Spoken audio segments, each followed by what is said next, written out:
All right. May the words of my mouth and the meditation of mine heart be acceptable in Yahweh's sight. He is our strength and our redeemer, and it's in his name, which is his authority, that we pray, praise, proclaim, project, and protect today's message. I'm out. Welcome, everybody. Come on in. Hopefully, you're doing all right. Heard that there's a storm coming. Hopefully, you guys are doing well.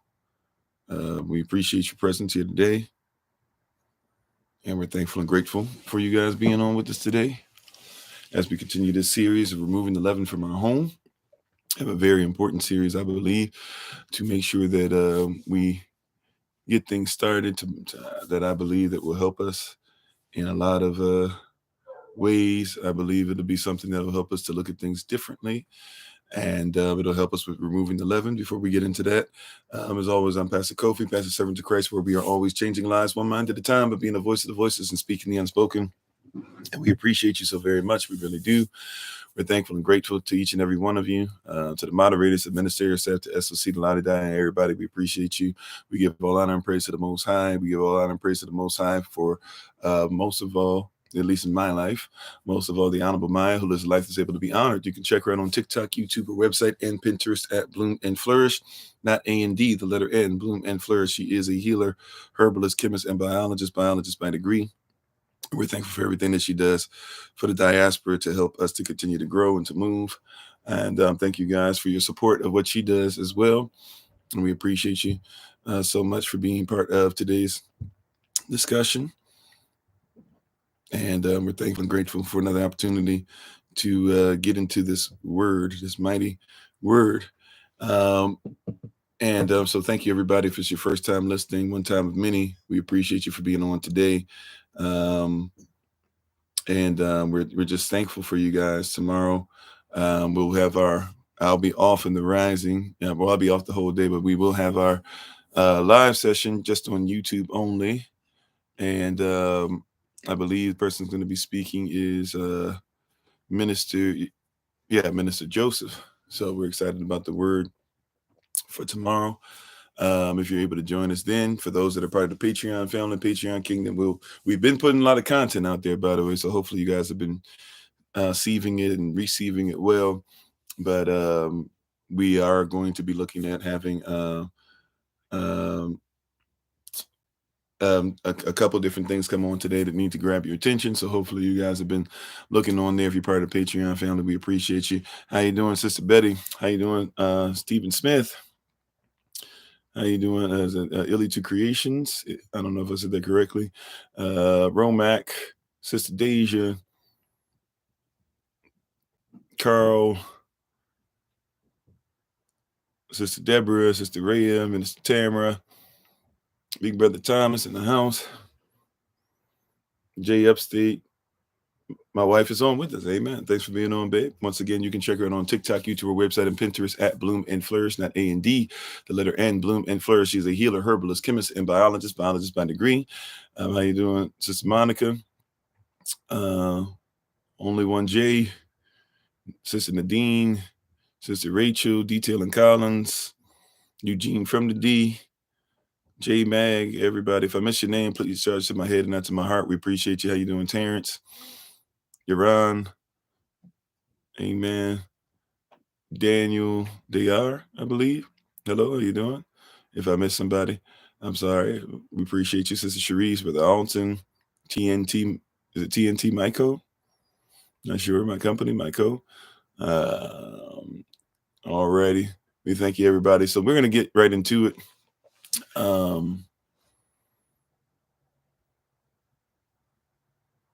Thank you for the compliment, Project. So we're going to get right into it. How you doing, Brother Keith, if I didn't say so already? Okay, I think I caught those names. So what we want to talk about today, what I'd like to talk and discuss with you guys about today, and I'm sorry our setup is a little wonky today. I know I'm leaning a little bit, but what we'd like to talk about today in removing the leaven from our home. That's been the series we're in, removing the leaven from our home, 40-day period that we started from February 23rd. We will end through April, at the end of April 4th, going into April 5th, which is Passover, and then which we should have unleavened bread, and then April 6th through the 13th, the week after the Feast of Tabernacles. It's a season where we remove the leaven from our home. And we kind of marinate in that for a little bit after we finish removing that leaven. So what do I mean? We kind of marinate in that. we remove the leaven from our home, then we get to a position where we basically for 8 days after that stay in that, right? The number is 7 days, so a week of it. But after Passover, that makes it 8 days. 8 representing new beginning, also 8 representing protection, 7 representing rest or Shabbat, and even 7 representing a weapon or something that will allow us to a weapon or something that will allow us to cultivate. So that's what we're kind of in the season of doing right now. We're thankful to everybody for being with us. How you doing, Sister Nadine? Thanks for the love. It was that Enon. I'm not sure if I'm getting that correct, right? If that was the name. But today I want to focus on something in this series. That's something that maybe you're aware of, maybe you're not, but something that's important for us to catch. And that is that the Bible is the bestseller. Is what I would talk about today, that the Bible is the bestseller. It's the bestseller. Now, somebody goes, well, okay, I don't really comprehend what that means, but just hang with me a little bit. Because you have a lot of people that always talk about the bestseller list, this and that, or whatever. I want you to see something, though. Right? Yeah, going forward. I just wanted to make sure I pronounced the name correctly. Appreciate it. Yeah. How you doing, Sister Tracy? So when we say about the Bible is the bestseller. A lot of people don't want to go through that mindset, look at that culturally speaking correctly. But the Bible is, in fact, the bestseller. It's not a bestseller, it's the bestseller, right? Said you and your husband talking about Revelation yesterday, amen. And how you doing, Sister Tori? Right? So the Bible is the bestseller. Did y'all catch that? It's not a bestseller, it's the bestseller. Now, why is that important? Is that me trying to say because it sells more, therefore it's more important? Kind of, sort of. But really what's happened is, if you know about the bestseller list, the Bible has to be, it's our pleasure, Everclear. The Bible has to be removed from the bestseller list, right? Hear what I'm saying? It has to be removed from the bestseller list. Right. Why is it that the Bible has to be removed from the bestseller list? Why do you think that is?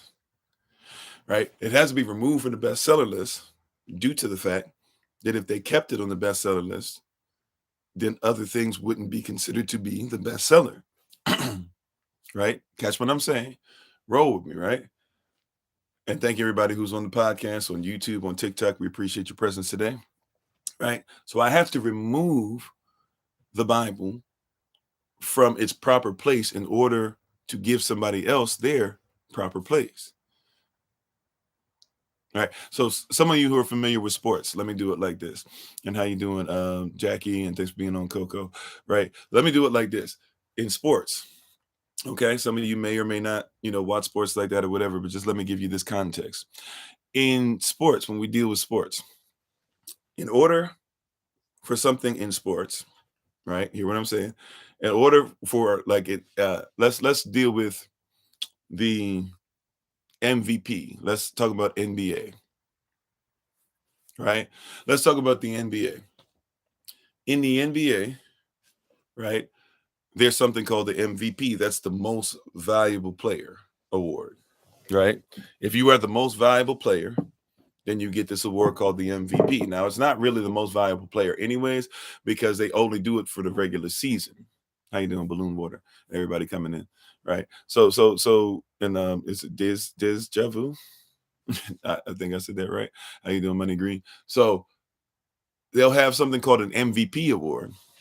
But a lot of people win the MVP that are not deserving. Matter of fact, that's a big deal going on this year. There's a guy named Jokic who has won it 2 years in a row. People are trying to give it to him a third year in a row, and there's a lot of backlash coming because they're like, "How is he winning the third year in a row?" And only few other people have won it 3 years in a row. Other people should have won it. If you want to go by the MVP, technically, there's really whoever the best player is. If you have them, that's the most valuable player. They should get it every year. But that's not the way it happens, because people get something called voter fatigue, where we all know that he's the best. This has happened with Kareem. This has happened with Wilt. This has happened with Bill Russell. This has happened with Michael Jordan. This has happened with Magic Johnson. This has happened with LeBron James. This happens kind of sort of with Kobe and Shaq, but they didn't really get as many. But this has happened with a lot of players to where we know that this person is, in fact, the best player in the league. This person gets to the championship all the time, or this person wins the championship all the time, or this person's teams. We always are telling people why their team's not going to make it to the finals, and somehow, some way, that person still makes it to the finals. Because if you in basketball, if we can get the best player, there's only going to be 5 of the players, or 9 of the players on the team or on the court at the same time. 4 of which are going to be with him, and 5 of which will be against him. So in basketball, it's like it's a team game, but it's less teammates out there, right? So in our minds, we already know, even though a lot of people want to doubt that person, we have a pretty easy idea, right? It's pretty easy for us conceptually and contextually to be able to say, you know what, this person's probably going to win, right? But we still, out of what's called, and I won't say we because I don't vote, right? How you doing, Brother Terry? But a lot of people decide to do what? To give the MVP, the most valuable player award, to somebody else. So if you see like Charles Barkley, he won the most valuable player the year that they faced the Bulls, but his season numbers are nothing compared to Michael Jordan's, right? Steve Nash won 2 in a row, right? But his numbers weren't as great as Shaq's were. Kobe Bryant only won 1, but there's years to where he blows everybody out the water, right? So so there's this thing where it's like, hey, we know that somebody's the most valuable player. And so there's this guy this year named Jokic, who's won it 2 years in a row, probably going to win the 3rd year in a row, and hasn't even made it to the finals. And so people are like, hey, even though it's a regular season award, should we not see that obviously his value fades? He was voted second to last, and really it's because he begged kind of to be voted in the NBA All-Star game. He was like second to last person voted. You know how y'all run basketball games, you like, I pick him and I pick him and I pick him, and there's only 2 people left. He was in those 2 people, second to last person picked, right? So it's like, so we know that he is great. He's a great player. Don't get it twisted. Great player. But as far as the most valuable player in the NBA, I don't want to do this thing, because if we're not careful, what we do is we do, hey, it's because it's all about rings. It's all about this. Or if you're not the top 10 players, you're terrible and stuff. And it's like the people at the end of the bench in the NBA could wash like everybody listening to me. Real talk. Unless you are an NBA player, the people who are at the end of the bench in the NBA, those are some of the 400 and something best players on the planet, at least for the most part, right? That we're dealing with the top 400 to 500 players on the planet. So I'm not saying these players are bad at all. The fact that he's in the discussion every year shows his greatness of all time, right? But does it mean he's the most valuable player in what he does in his field? How you doing, Sage? Oh yeah, they're doing their best right now to make sure that you got to look for us on the live session. They don't want people to see us on the live at all. That's okay. I've told them, I've shown them, I've said it behind the scenes to them. It is what it is. We'll see if they actually try to make sure that they correct that or not, right? I want you guys to see that when it comes to this stuff like that, people get something called voters fatigue, not because somebody's not the best, but because they're fans. Stay with me now. How you doing, Henry? Because they're fanatics. How you doing, Sister Beverly? Right? Because they are fanatics. That's what a fan is a fanatic. So because they are a fanatic, right, of a team or something else, they go, why doesn't our team get to have the best player?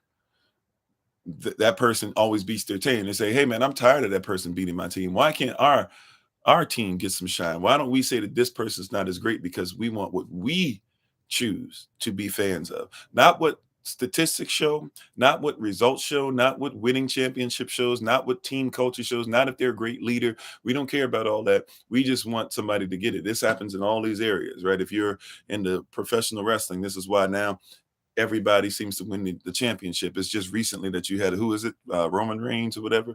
He's been the champion for over 2 years or something like that.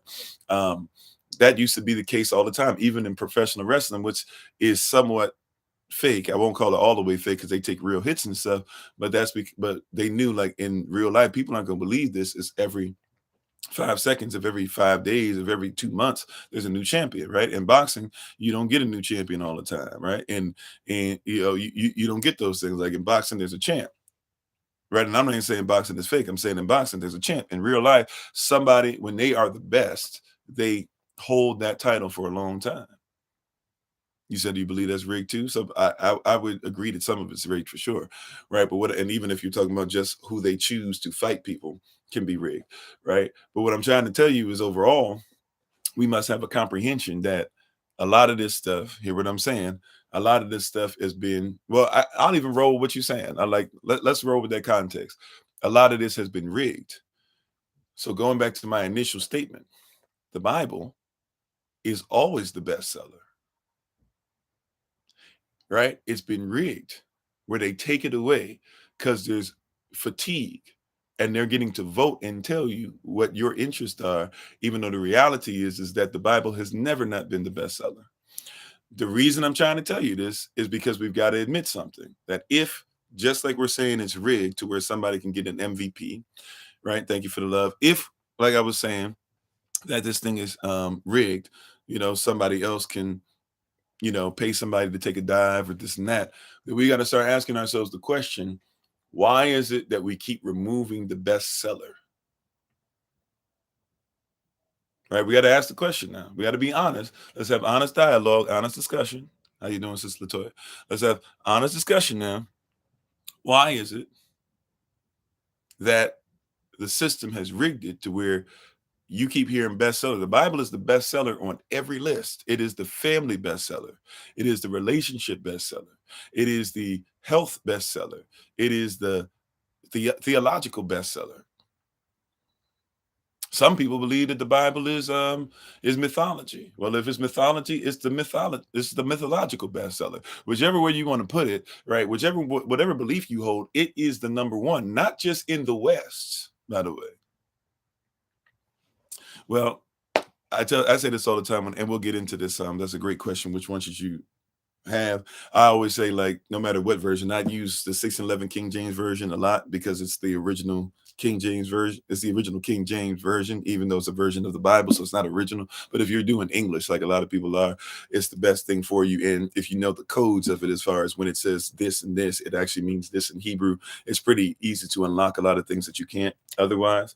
Now it has the original lettering too, so you got to realize, like, the letter J is not there. Letter F and V are going to be interchangeable. Words like me will have two E's because they spell things the way they used to spell them. And there's a lot of things you'll actually see out of that that's pretty interesting, right? Nevertheless, though, I always say it's about culture first. If you don't know the culture of something, if you don't know the code of something, you'll have problems reading it no matter what version you're reading, right? But we'll get into some of that, right? As far as what's been removed. But see, the Bible is always the bestseller, not just in the West, but around the world. Go to Kenya, see what sells the best, see what sells the most. Go to South Africa, go to Zululand in South Africa, see what sells the best, see what sells the most. Go to a Muslim country.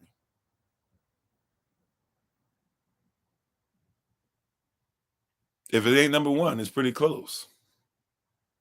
Go to, now, if people burn Bibles and stuff like that, obviously there's context to everything, right? But or people have said it's illegal to be a Christian or something. But even in that, and I'm not a Christian, by the way, but what I'm just trying to get y'all to see something, right? Like, even if you go to places to where Christianity is banned, where you're not supposed to read the Bible, they still read it behind the scenes.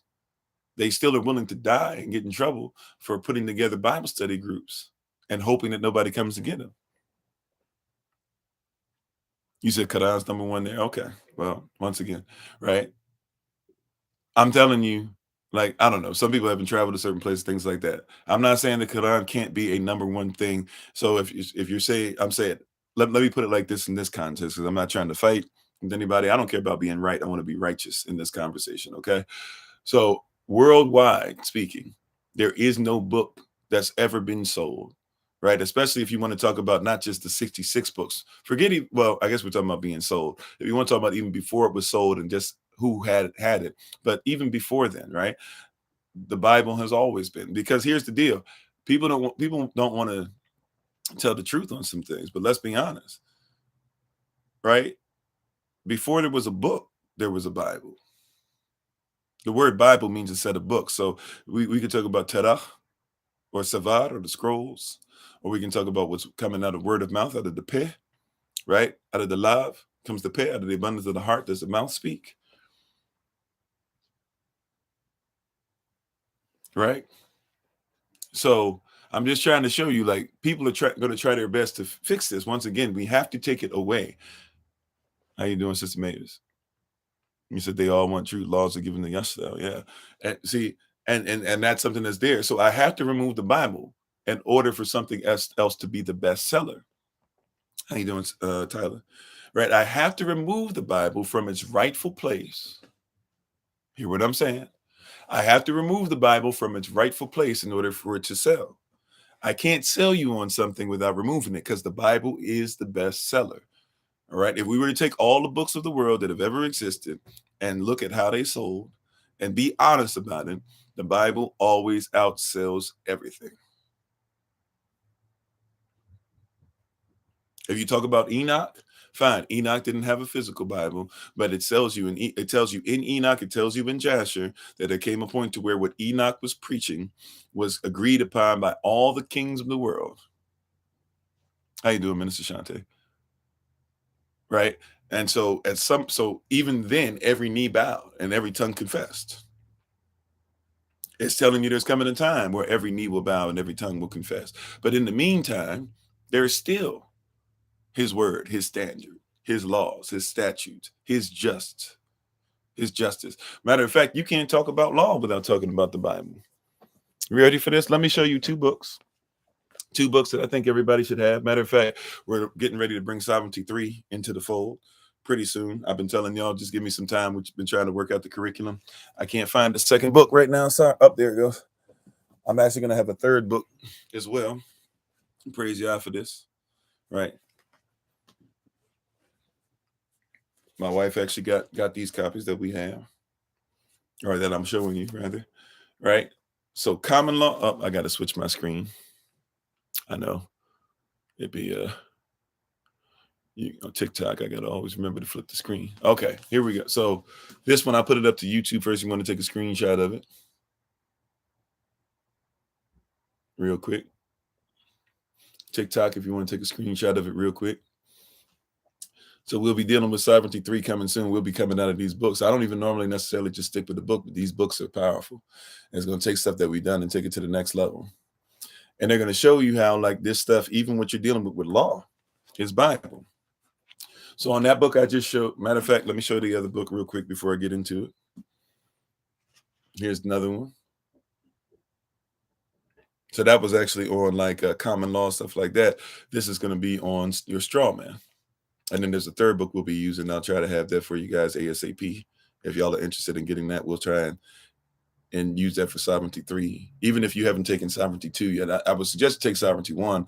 But even if you haven't taken Sovereignty 2, this will be something that, you guys can, I don't mind you guys jumping ahead if you want to jump ahead for this class. You still should take Sovereignty 2 at some point. All right. And how you doing, Sister Tama? So watch this. So common law handbook for jurors, sheriffs, bailiffs, and justices. Watch this. So this is going to give you scripture.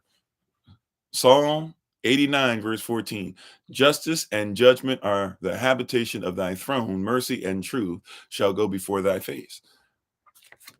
If you're going to learn about law, you got to learn about Bible, especially if you're dealing with Western law. And whether you like it or not, there's something called the UCC. The UCC is Western law based off of biblical comprehension. You got that one big roar? Yeah. It's hard to understand fully because we don't have law down, right? But that comes from the Bible. But once again, people have to remove Bible because Bible is the bestseller. Here's another law, right? Here's something talking about law, right? Dearly beloved, Romans chapter 12, verses 19 through 21. We always do Romans chapter 12, verse 1, 2, maybe verse 3. Here's verses 19 through 21. Dearly beloved. Beloved, once again, means Davad, David, Yehovah, Judah, Israel. Dearly beloved, avenge not yourselves. This is law. Avenge not yourselves, but rather give place unto wrath. For it is written, vengeance is mine. I will repay, saith Adam. Therefore, If thine enemy hunger, feed him. If he thirst, give him drink. For in doing so, thou shalt heap coals of fire on his head. Be not overcome of evil, but overcome evil with righteousness, or with elacham, or what you guys would call good. How you doing, acoustic? You see? So dearly beloved, avenge not yourselves. This is law. This is what your stuff is. So if somebody, right, if somebody kills your child, right, you can kill somebody. If somebody's trying to kill your child, you can kill them before they kill your child. If somebody kills your child, right, and the court has them in their hands, you can't kill that child. You can't kill that person by law. Sounds like Israel. If somebody did something to you and you couldn't get your hands on the person, or you couldn't defend your child, and the person ran to a camp outside the camp, to a little area outside the camp, guess what? They had to go ahead and repent and deal with suffering and stuff in that place. And you couldn't put your hands on them. Like, you're dealing with biblical law all the time. Once again, remember, the Bible is the bestseller. It's the influence. Here's another one, natural law. We talk about this all the time. The Bible is law and case study. You got kingdom law, marital law, law of attraction, law of first mention. You have law, universal law, that literally the law of the universe, which means universe. Uni is a, verse is a single spoken sentence. Universe, right? A single spoken sentence. That's a single spoken sentence is law. What is that single spoken sentence? But I mean, Barashat Alacham at Shamayam at Arat. In beginning, Alacham created the heaven and the earth. We're talking law, right? You're in a law, universal law. If somebody tells you about natural law. Natural law is the nature of the one who created the universe. That's why you can't patent something that it grows naturally. You have to modify it in order to patent it. It's law. If the Most High made it, how can you own it? That's why a whole bunch of tribes all over the planet thought it was weird that people would say that they would own land. So even if you own land, you are just a keeper of the land, but you are a keeper of his land if your land is in fact natural. Now, if you want to take ownership over it, if you want to go ahead, what do you have to do? You have to mow it. You have to get rid of weeds. You have to spray it with things that cause cancer. You have to chop down trees. You have to make sure somebody turns the hedges into things of what you call beauty, but a hedge of protection is beautiful within itself. How you doing, Sister Mary? How you doing, Ms. Reed? See, that's law. That is law. Watch this, natural law. This is Matthew chapter 22, verses 37 through 40. How you doing, Dice Stample? This is just law. And this is just dealing with common law. These are all common law. Why are they common? Because they're common to mankind. They're common to humanity. This is just law. But you don't think that the Bible has any influence. Even if you don't believe the Bible is real, you better believe in its influence. How you doing, Sheila? Natural law. Matthew 22, verses 37 through 40. Love Elohim with all thy heart. We talked about this scripture yesterday. All thy heart, and with all thy soul, and with all thy mind. This is the first and great commandment. The second is like unto it. Thou shalt love thy neighbor as thyself. On these two commandments hang all the law and the prophets. It didn't say that's the only law. It said on those two. Remember, we talked about that yesterday. He quoted Deuteronomy 6:4. This is Yehoshua, or who you call Yeshua, or something you call Jesus. He quoted Matthew chapter 2. I'm sorry, he quoted Deuteronomy chapter 6, verse 4. I don't know where I got that from. Deuteronomy chapter 6, verse 4. And then he actually took Exodus 20, the 10 commandments. The first 4 deal with honoring the Most High, right? And the last 6 deal with loving your neighbor. You see that? That's law. And it said on those two hang all the other commandments. It doesn't mean the other commandments don't mean anything. It means on those two hang them. But once again, you remove commandments because you come from a system where we remove the Bible from its place. Remember what we're talking about today, and removing the leaven from our home. Leaven represents sin. Sin means anything that causes us to miss the mark. So what's causing us to miss the mark? And remove the leaven from our home. Why do we got to remove this thing that tells us to remove the Bible? Because if you keep removing the Bible from its position, then you got to remove stuff that's in the Bible too. And you live in a world where we just remove. We have cancel culture. We talked about that earlier in this series. We just cancel stuff. If we don't like it, we cancel you. If we don't like the fact that you guys are having 200, 300 people on the live session, we'll bring it down to where you start out with 80 something and let's see if you rebuild. If we do that over and over and over and over and over again, we'll take down your channel because you have said something that we don't like. And our people perish for lack of knowledge. And here's the part that's even scary about it. What is that, Hosea 4:6, I believe? And here's the part that's even scary about it is it's not just that our people perish for a lack of knowledge. It says it is because you have rejected knowledge. And knowledge means intimacy. So we have become a people who have been infatuated with the other side for so long that we reject intimacy. Here's just one scripture, by the way, from the other one I was talking about, meet your straw man. Here's just one scripture. You ready for this? Just one scripture. It says on the front, for meet your straw man and whatever you want to know, happy is the man that findeth wisdom and the man that getteth understanding. Proverbs chapter 3, verse 13. He put that scripture there to make sure that you guys were aware. That scripture was put there to make sure that y'all were aware that it's not wise to have a straw man. Hey, Shalom, how you doing, Keith Miller? Like they put that there to make sure y'all, and I say Keith Miller, people be like, why you say full names? Or sometimes I say full names just because it's how it pops up. Sometimes I say full names because we got so many of y'all have some of the same name, right? So King Solomon said, hey, my daddy taught me, because remember, he says in the beginning of the Proverbs that this is something that my daddy taught me how to do. I'm teaching y'all, I'm showing y'all, I'm just sharing with you guys what my daddy shared with me. And he's telling y'all straight up, like, hey, be careful with some of this stuff that y'all trying to get down with. Be careful, it's not wise. I'm the wisest man who ever lived, outside of the Messiah. Wiser than Haman, or who some of y'all don't even know who that is, right? But wiser than Haman. Haman is a Hebrew name, right? So or Israelite name, excuse me. So you have to be in position. How you doing, Yashir? So he's telling you straight up, like, hey, I'm the wisest man out here, and I want y'all to know the game. Be careful. Be careful about that straw man, because the straw man removes you from the equation and then gets you to identify with something that's been removed. You're not the straw man. The straw man is a fictitious entity. Right? We have this on TikTok. We have this on YouTube. We have this on a short on YouTube, right? Real easy to see what it is, right? Watch this. Why create a straw man?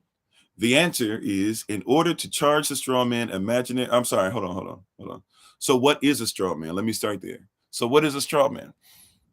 A straw man is a fictitious legal entity created with hope that as the child grows up, he will be fooled into believing that he is actually the straw man, which he most definitely is not, and pay all sorts of imaginary costs and liabilities which get attached to the straw man by con artists.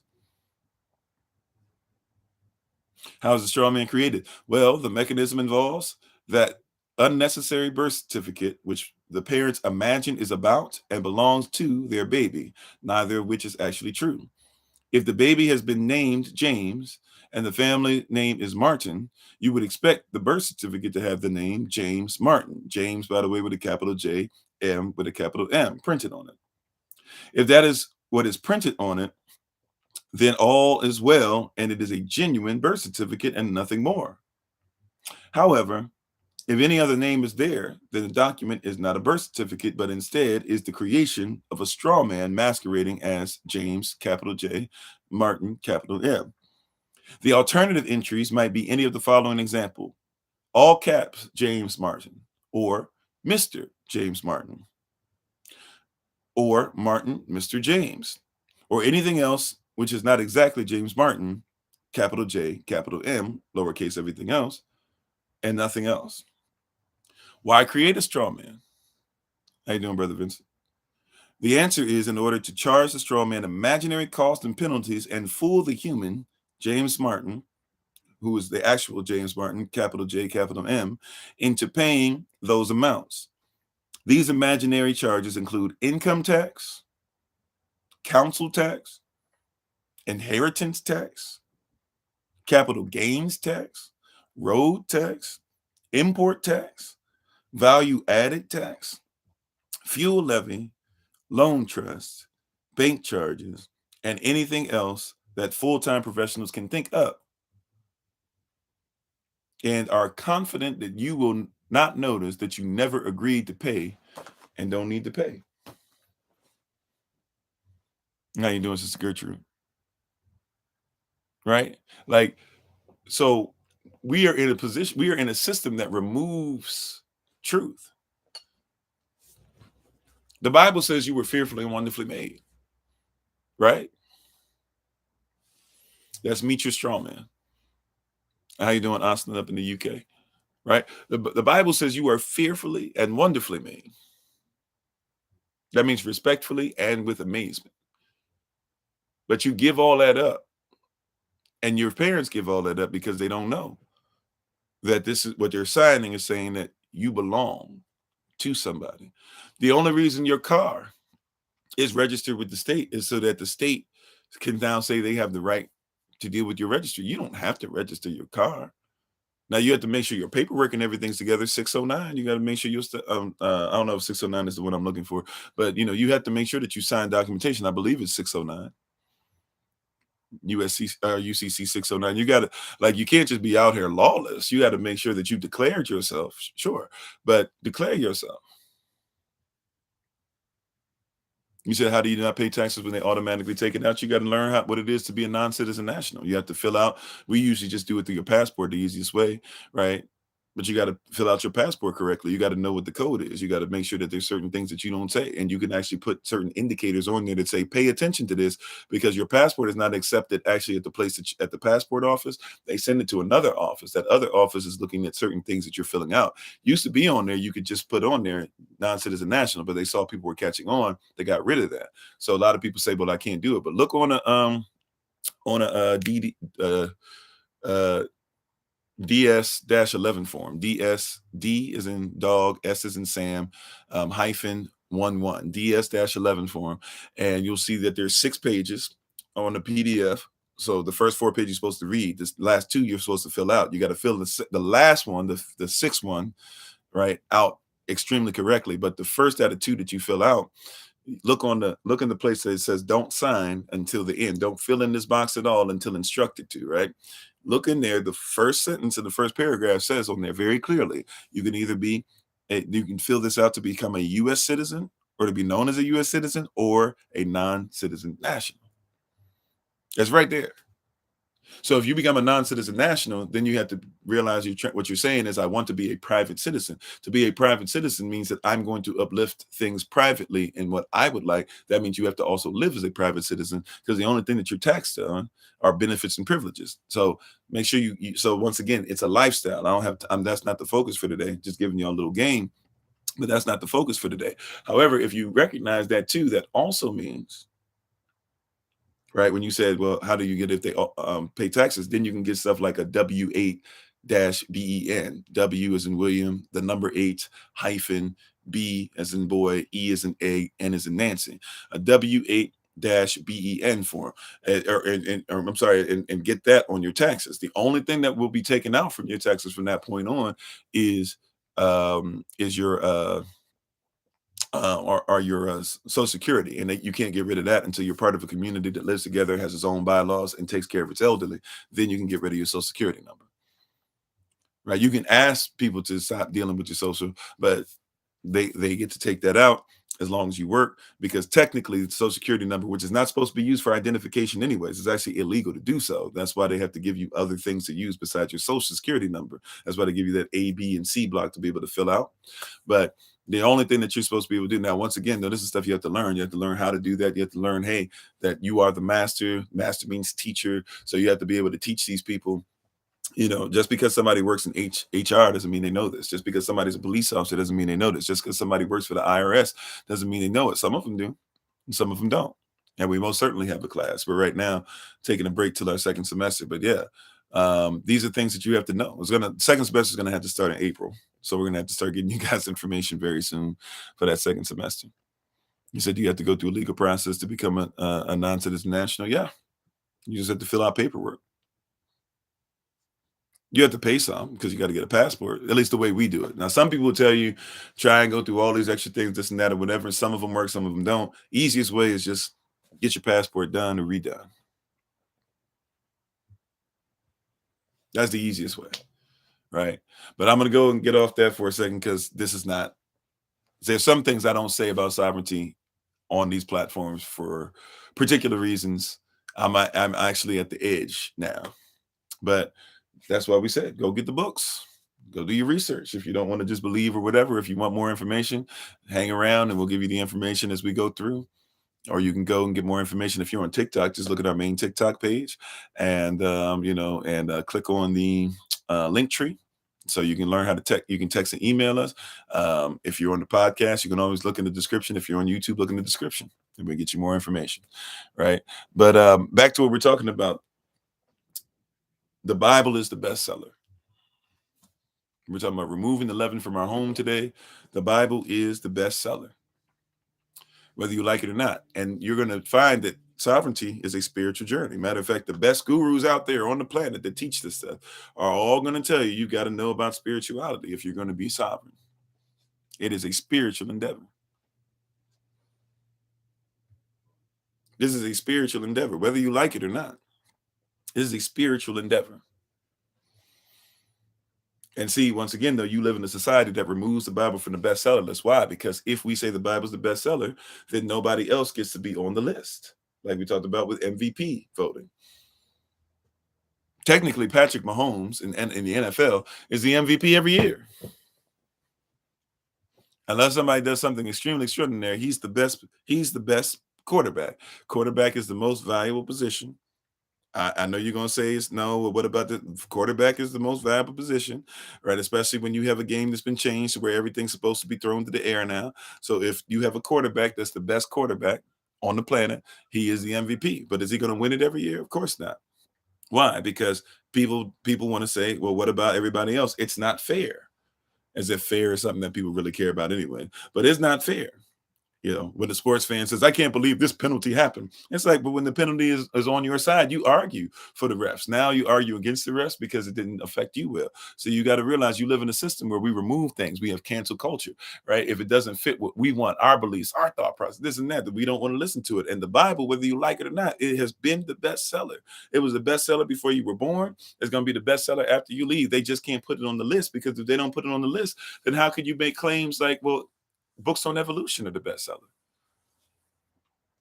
You know, that thing that America's built upon is really just evolution. But is that true? You know, things in the West didn't happen until evolution, but is that true?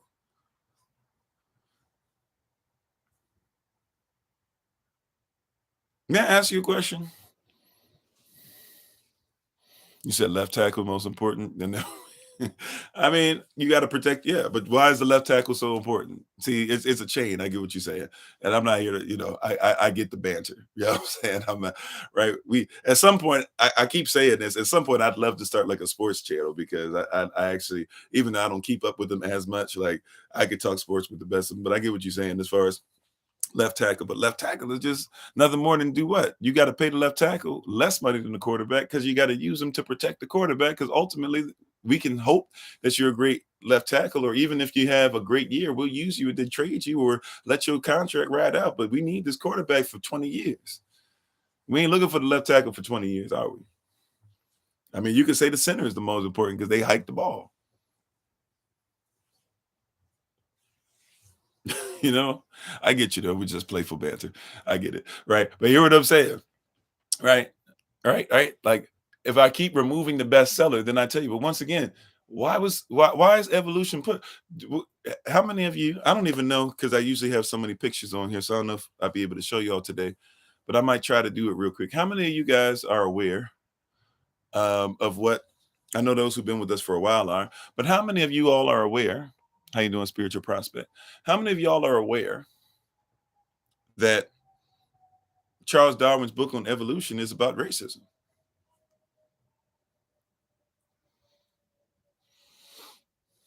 How many? How many of you know the actual title of Charles Darwin's book? And why Joseph Stalin killed more people than Hitler based off of that book. And why Hitler killed as many people as he did. How many of you are aware of that? Are you aware at all? Yeah, I know you guys are. Right? Watch this. I don't know if I have this. I hope I do. I have so many pictures on here. It's difficult for me to be able to find them a lot. But I'm going to try to find it. I hope I can find it easily, because I got to scroll through and scroll through and scroll through for all this stuff. It doesn't look like I can go back quite as far as what I want. Give me a second. I might be able to go back and find it. It's somewhere on here. I got so many pictures of y'all. So many pictures of my family. So many pictures of SOC stuff. Okay, here we go. I found it. So I'm gonna try my best to make it where y'all can see this. Okay. It's hard for y'all to read the bottom, but if you read it, and if you're on YouTube, I'll just say it out loud for you. But this is what Charles Darwin's book is about. And really, that's not even the complete title, but we'll just use it. Okay. This is what his book's about. It's called The Origin of Species. So he's saying this is how species got here. But what is a species? If you read the book, you'll actually discover that species means race. He doesn't even say species all the time. He interchanges the word species with races. So you think that race is a human thing when there's no such thing as a human race, because race means competition. So they thought that animals had competitions. But anyways, let's keep on going, right? Because animals have to outcompete to live. That's what evolution is talking about, right? So the human race is saying that we have to be just another animal to compete. Or if you say there are different races of human, you say there's competition. What is a race? Somebody says, on your marks, get set, go. That's a race, right? So you got to think about the competition. But anyways, the origin of species, or by means of natural selection. So he's saying nature selects people, right? Or the preservation of favored races in the struggle for life, or the preservation of favored races in the struggle for life, by Charles Darwin. And watch this, it says fellow of the royal, so royalty backed him up. Geologists tried to back him up on this. Carl Linnaeus was the person that came up with the thing of saying that there were animal races, and then not only were there animal races, there were human races. Linnaeus only said there were four. There were white people, Asian people, Native Americans, and Africans. And he had them in that. Actually, he didn't have them in that order. I'm sorry. He had white people up top, natives next, Asians after that, and then black folk on the bottom. It's kind of been flipped to where Asians are now number 2, but that's what they used to think, right? And so he was part of these type of societies. This book was written in 1859. That's during the Kansas Wars, where y'all are already fighting, getting ready for the Civil War. Hence the food chain, right? But they're saying that you are an animal.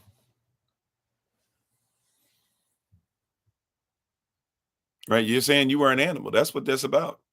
You are an animal. That's it. That's all they're saying. You hear what I'm saying? That's all they're saying, is that you are an animal, and it's okay for you to be treated how you're treated because of where you fall. It's natural selection. It's just nature. It's just a race.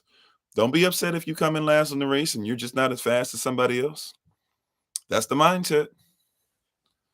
So when you tell me about Darwinism, what do? We have to remove the Bible. And isn't that interesting that they got a preacher to write it? Y'all don't even know Charles Darwin is a preacher.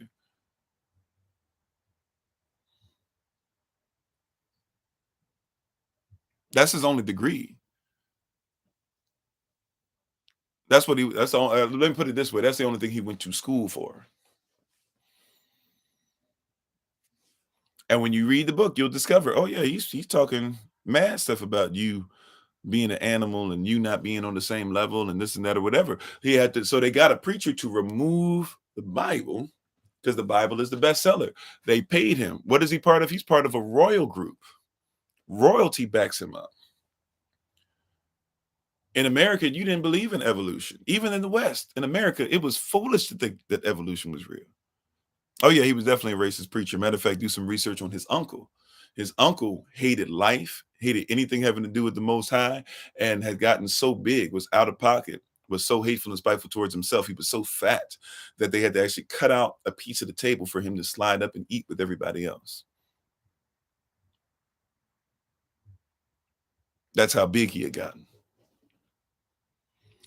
Charles Darwin marries his cousin, his uncle's daughter, and Charles Darwin's cousin, who loved the teachings of his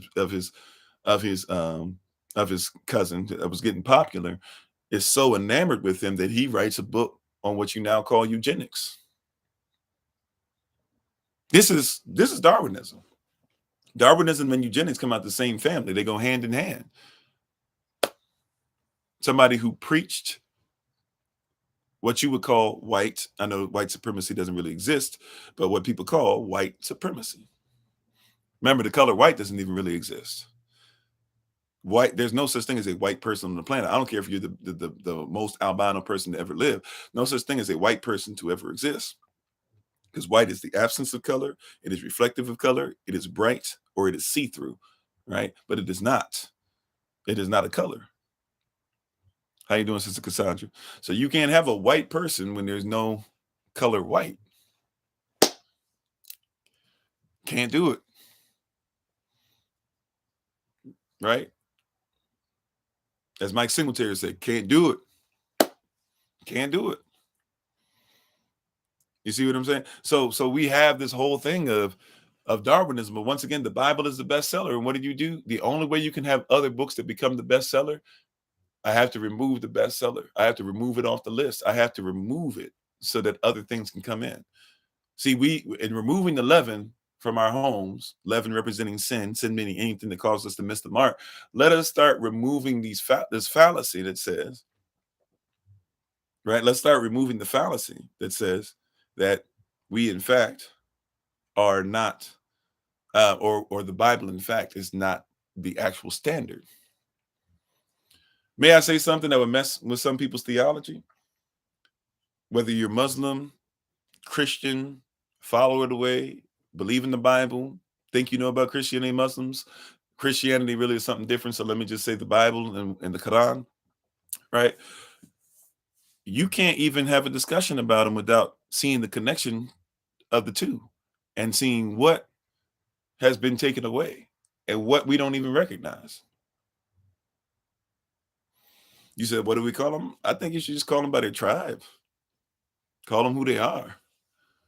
I don't know why we got to say they got to all be in one lump. Now, we as a diaspora kind of are lumped together because we've been put together by it. But real talk, like, and here's the deal. At the end of the day, the whole thing of being white is lumping them together because they want to make sure at the end of the day, this whole white narrative or whatever, once again, there's no such thing as the color white, but this whole narrative, which is just an idea, a narrative is something somebody builds to support their ideal, or an ideal, IDEAL is something that somebody builds to support their narrative. So white is an ideal.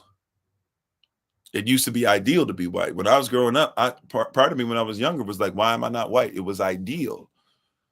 When you become part of your own culture and you have your own nation, you have your own people forming, then it's not necessarily ideal. So it doesn't mean you're bad.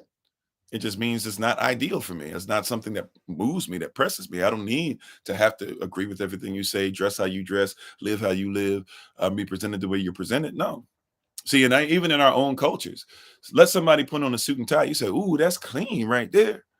But let somebody put on a dashiki. You say, ooh, okay, it's nice and everything. But what would you rather wear, the dashiki or the suit? A lot of people would rather wear the suit because it's not your ideal.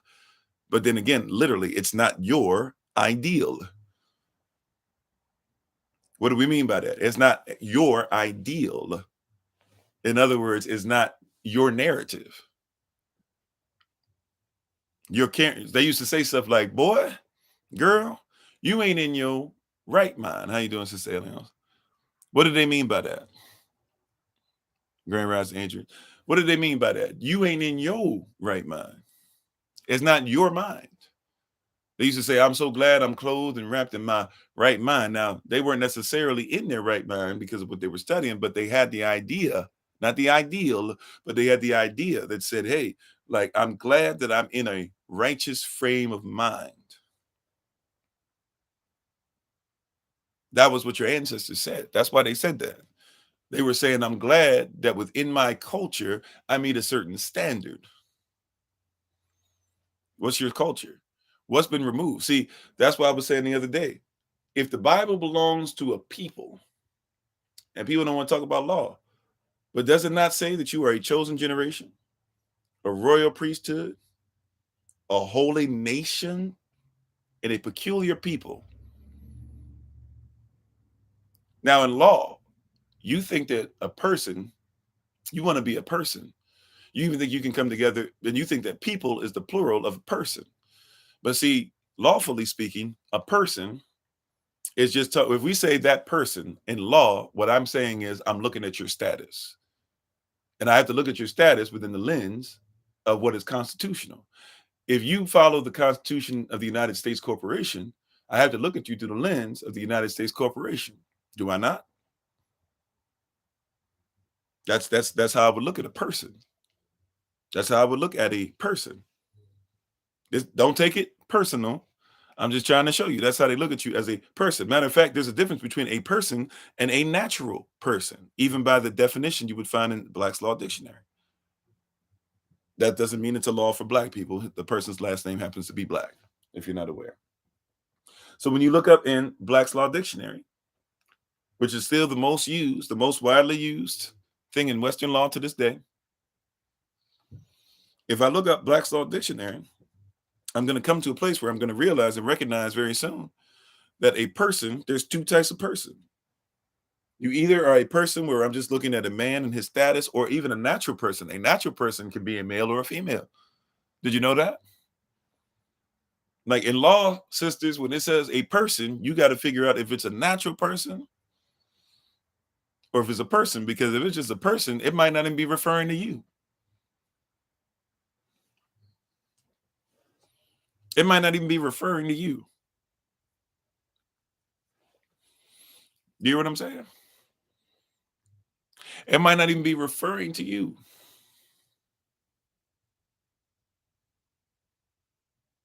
You got to ask yourself, see, what kind of person am I talking about?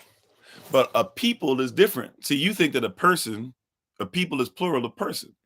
If there's a bunch of persons running around, then they must be a people. But no, persons is the plural of person. A people is a nation.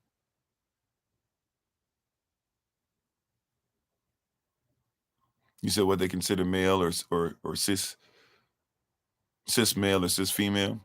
Well, nowadays that's what they would try to say. But cis male is not on the books. See what I'm saying? Even if you're LGBTQ plus, you must recognize.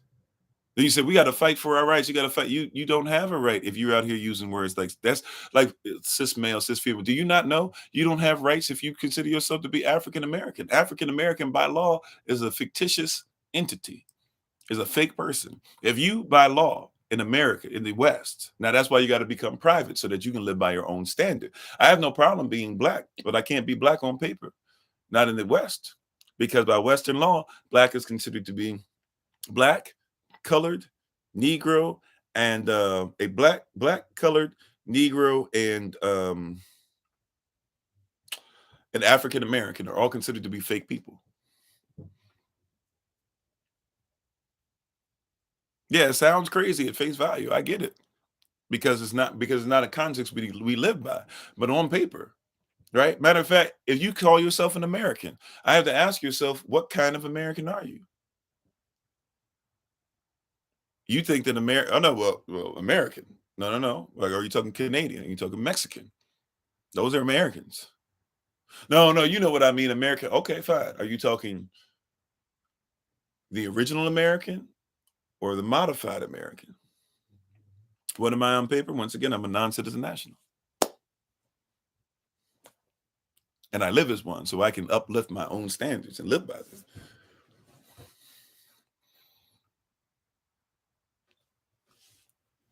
I live by a different standard.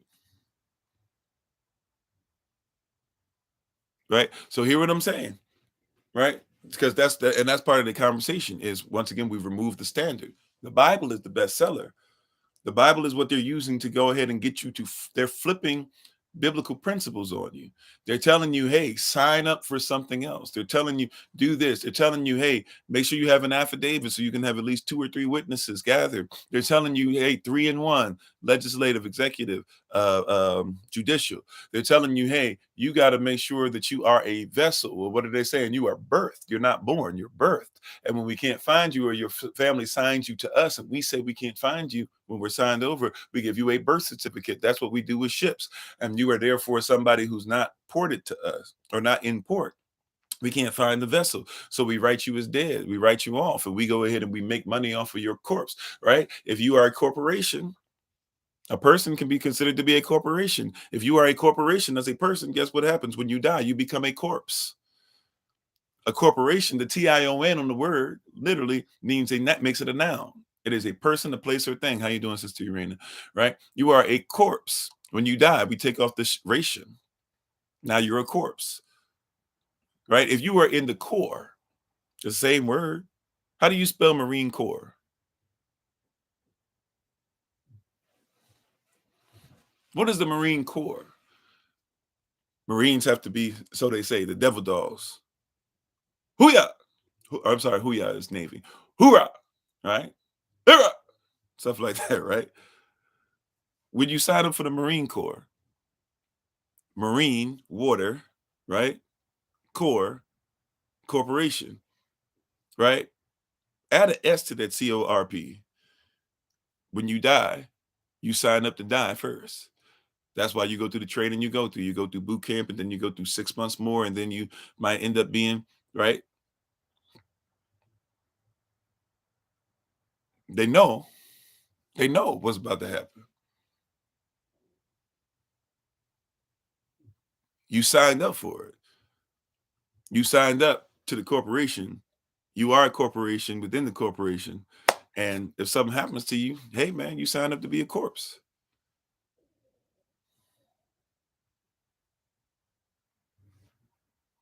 Right? It's law.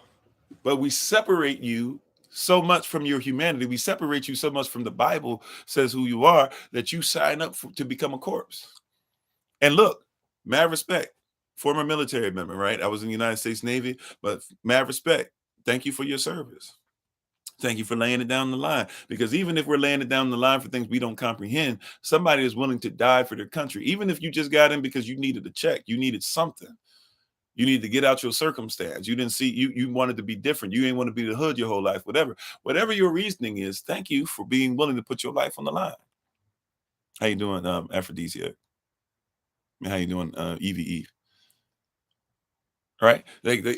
But so thank you for your service. Don't get it twisted. I'm thankful. I'm grateful for you. I'm grateful for your life, not just for your service. I'm grateful for your life. That's something that's actually somewhat bothersome to me. I say thank you for your service, but real talk, I'm thankful for your life. And the lives of those who gave their lives, I'm thankful for them too. But I'm not going to sit here and sugarcoat it with you. Like, let's be honest. We know what we signed up for. I went over to, I've been over Afghanistan, Iraq, and seen a lot of our brothers and sisters come back missing limbs and things like that. And thinking to yourself, you're going to have to shoot a little child because you don't know what that child is really doing or not. Right? I appreciate your service. I don't have the PTSD that others do as far as the way they do. I have more PTSD with things that I saw videos of while I was in service. Believe it or not, that's wild. But some of the stuff that they would show us, or we would see, or whatever, people would watch for good times, and some of the stuff that was actually the most disturbing to me, and things that I heard that would happen to men and women when they were raped and things like that, and what happened to their bodies. Some of that stuff bothers me more than any of the other stuff. I've seen bullets flying past my head and all that stuff. That doesn't really bother me that much. But they have to prepare you to be a corpse. That's what boot camp is for. Is that at any moment you could die. Are you prepared to go to death? Now, somebody says, are you prepared to do the same thing for the Most High? And we ain't got no courage. We don't have anybody out here. Man, I'm glad that you were willing. Like this, the sister. And yes, our sister. I don't care what color she was. Our sister. Y'all remember when people finally started paying attention to school shootings, they were already happening, but when they finally started paying attention to them, back at the one that they tried to, the one that happened in, was it Colorado? Where was it at? Because I remembered I was actually in my phase of wearing different things, and I actually was wearing trench coats and stuff at the time, and I got in trouble. The trench coat mafia, the whole thing. Um, and I was all the way on the other side of the country, but I'm just saying I got in trouble for it because of what they did. Young sister there, teenager, and she wasn't saying yes. She was saying Jesus, but regardless, she had one of her shirts. She wears shirts like Jesus freak or what would Jesus do or Jesus saves every day. And these young men, before they took their own lives, they shot her. But they asked her before they shot her, put a gun to her head, right? Put a gun to her head. I don't know what kind of gun it was, but put it to her head, muzzle right there, and said, Columbine, thank you. And they said, you still believe? And people who were witnesses to what happened next, they said her answer was yes. They shot her in the head. Lights out. At least they thought they put the lights out, but she was in the light.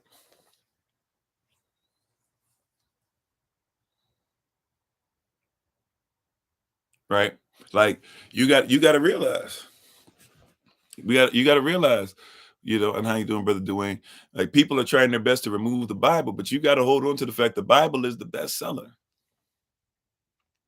They have to take it off the list so that other books can be there.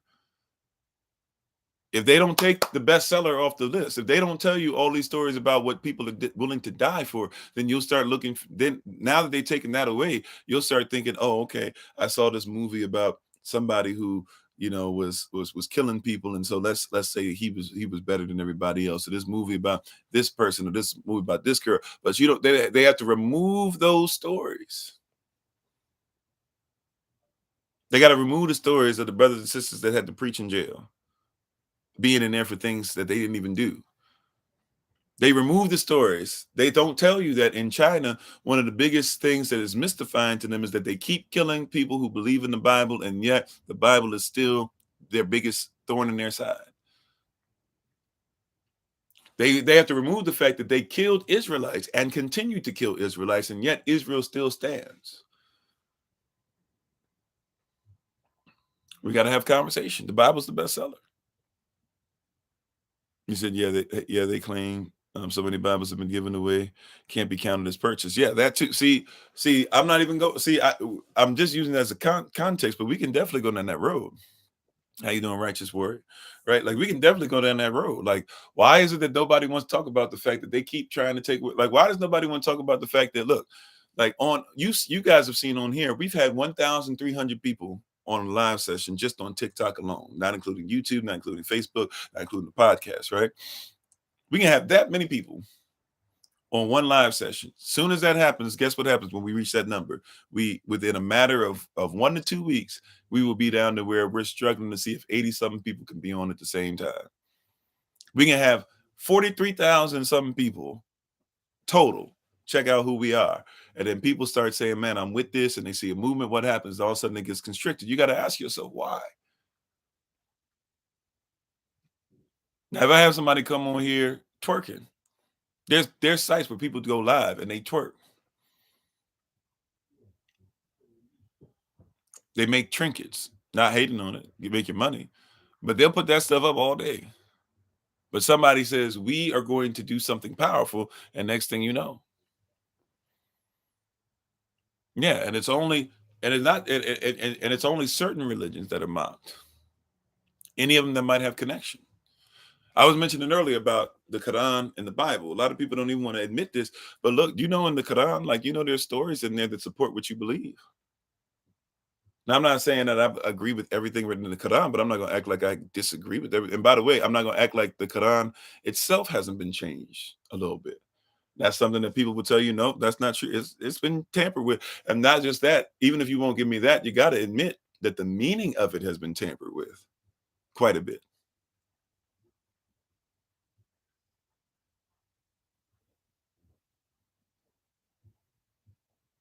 Right? The meaning of the Quran, and thanks for being on again, babe. Appreciate you. Right? Once again, you can check out my wife, the Honorable Maya, on TikTok, YouTube, or website, and Pinterest at Bloom and Flourish. Not A&D, the letter N, Bloom and Flourish. She's a healer, herbalist, chemist, and biologist by degree. How you doing, Shane Israel? Right? Like even the meaning of it, right? Brother TJ had to hit me to the fact that, hey, you got to do some further research on the Quran, and you got to get to a place to where you recognize that, like, there's books by people who live with Muhammad, because Muhammad doesn't even speak that much. And when he said it, I had read the Quran before. I was like, actually, you're right. It's like, yeah, he doesn't really speak that much. Like, you got to go and look for books that were written by people who were with him to ensure that you actually know what he meant and how it's supposed to be used. So when somebody says it's okay to beat your wife and they're going to use this as a reason to do so, I mean, maybe there's some sincerity to it, but it can't be too much if the people that are with him are saying that's not even what he said or what he meant by that.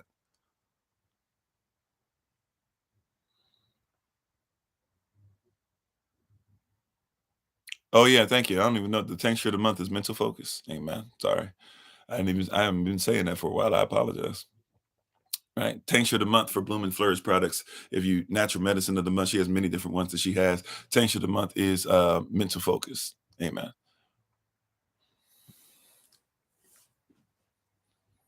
Right. But we're not even ready to have that conversation. How you doing, Brother Kobe? We're not ready to have that conversation. See, the Bible is the bestseller, and we keep removing it. Matter of fact, but in the Bible, y'all don't even read Bible. You don't even read King James correctly, because you read KJV, you don't read KJVA. If you even know what I'm talking about, they take out the Apocrypha, even though it was always in there. Why is it that you're reading a part of the Bible? Why is it that the book of Jasher is mentioned in your Bible, but you haven't read the book of Jasher? Why is Enoch mentioned in your Bible, but you don't know how to even read the book of Enoch? Why is it that now lost books has become anything that we want to go ahead and throw in there? There's a lot of stuff that we call lost books that ain't lost, that they would never us. Right? Do you know the context? See, there's lack of culture, because when the Bible gets taken away, then the people of the Bible have to be taken away, which means the culture that the people had has to be taken away. Ooh, that's righteous. I like that right there. Holy Spirit, can you help us with that? Let me see if I can run that. I'm gonna try.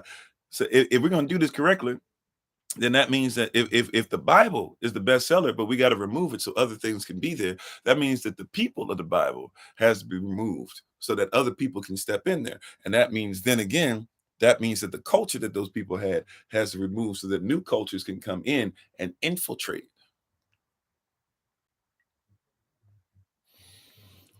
See, there are certain things, like we were talking about this yesterday, Purim. Everybody talking about, oh, they were just celebrating Purim and this and that. Let's talk about Purim. I'm not talking about Purim, because Purim is not our culture.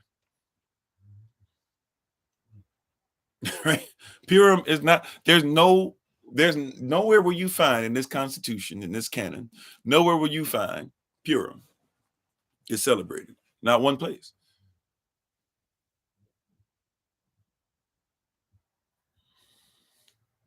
I had some, well, I didn't have a conversation with this person. Sorry. I was watching some stuff yesterday and doing some research, and they were talking about how you got to get into the book of um, of Mary Magdalene.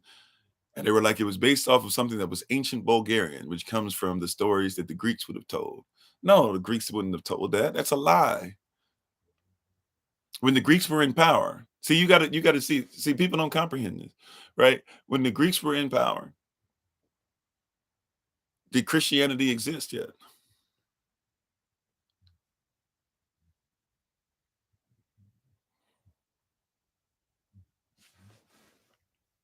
Yeah, you doing Rabina? Sorry, Rabina, if I'm saying it correctly. You gotta ask yourself, when the Greeks were in power, did Christianity exist yet? The answer is no. So it wasn't the Greeks that wrote it. It had to be the Romans that wrote it. And they tell you that the ancient Bulgarian, they try to say that they get it back to like the 300s. Well, the 300s is when you get Constantine, which means that you have the Romans, right? Y'all love to talk about Constantine as if Constantine took the Bible immediately as soon as it was done and flipped it. But Constantine wasn't even around until, hundreds of years after Christ is dead and after the apostles are dead. right? Like we know what time it is. We know how to do math. So if you're talking about ancient Bulgarian, then you're trying to say it's Greek. The Romans kept using Latin and Greek. Romans, just like many other tribes, by the way, Romans stole from the people that they took over from. And then they tried to make you think it was Roman.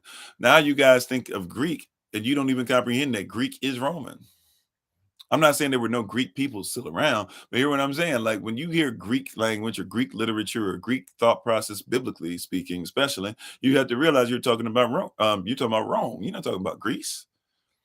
But if I keep removing what the Bible says, and I keep removing the Bible from the bestseller, the Bible is the bestseller. If I keep removing it, guess what happens after some time? You start to believe the hype instead of the truth. You said in Christianity was illegal at first. People didn't even initially believe that was up. Yeah. Well, first of all, what we think of even as Christianity, like because the people who were in the Bible, remember, there's no such thing as a Christian when the Bible's written. Any of it, right? And Cristianos was something that was considered to be, they were considered to be lunatics. And if you even think about cirque, the word cirque, where you get the word church from, it was a circus. So people were like, why would you even go to a circus for worship? See, we don't know what these things are. Well, we removed it. See, and in your own cirque, your own church, you don't recognize that Bible had to be removed even for you to use the word church. How you doing, Sister Patricia? So that's what you were saying to your mother yesterday, Greeks and Romans. Yeah, right. So you got to recognize, even when they're using this term Greek, there are Greek people around for sure at this time, but let's not. But they're not the world power. The only reason why the Bible even becomes something that's Greek is because later on they would start writing the whole thing in Greek. You think because of the tradition that was upheld for a long time, you think that the Old Testament and New Testament are real, first of all, because there's no such thing as the Old and New Testament. There's one. Somebody wrote that in. And then you think the Old Testament is Hebrew and the New Testament is Greek because of the tradition that was put in after the fact. The entirety of the Bible just about was Hebrew. And if somebody tries to tell me Aramaic before we go there, Aramaic people used Hebrew characters. That's why y'all say they spoke Aramaic. They didn't speak Aramaic. The Aramaic people read Hebrew characters. Just like you don't speak Greek, but you use an alphabet, don't you? Right? We gotta help you. Let me help you real quick, right?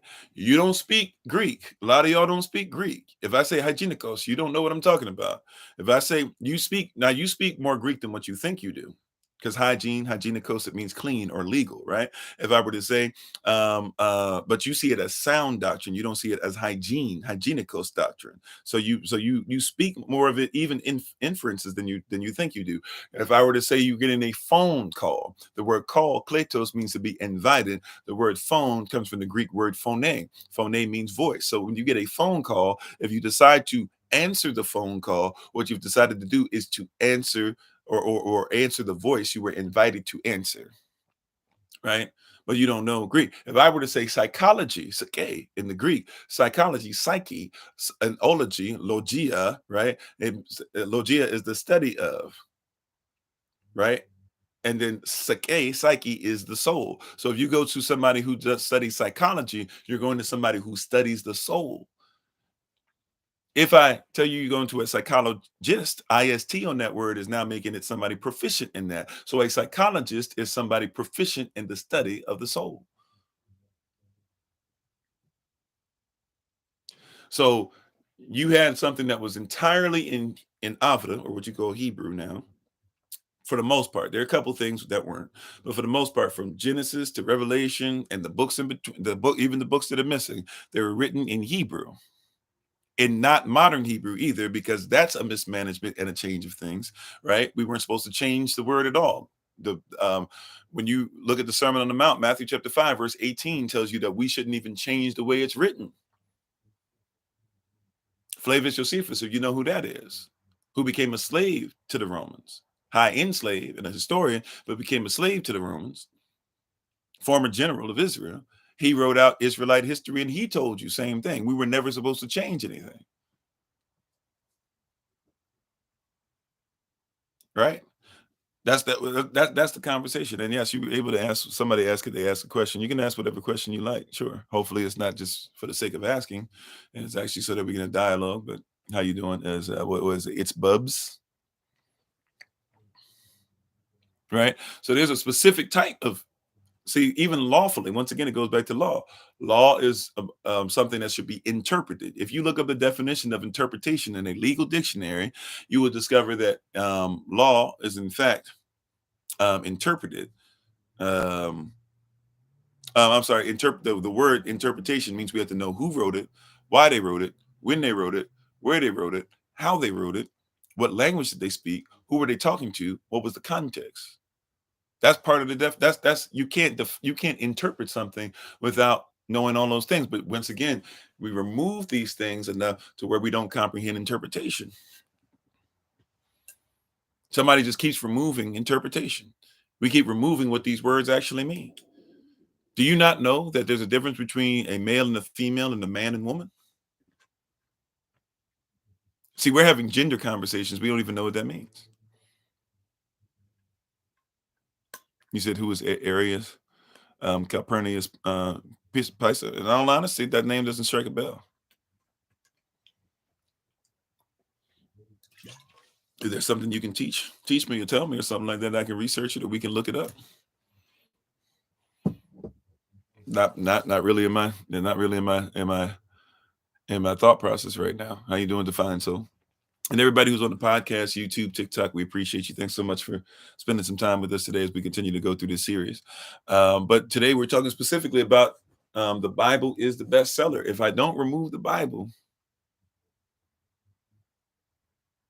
how do you do doing 83 Zion? Right? If I don't remove the Bible,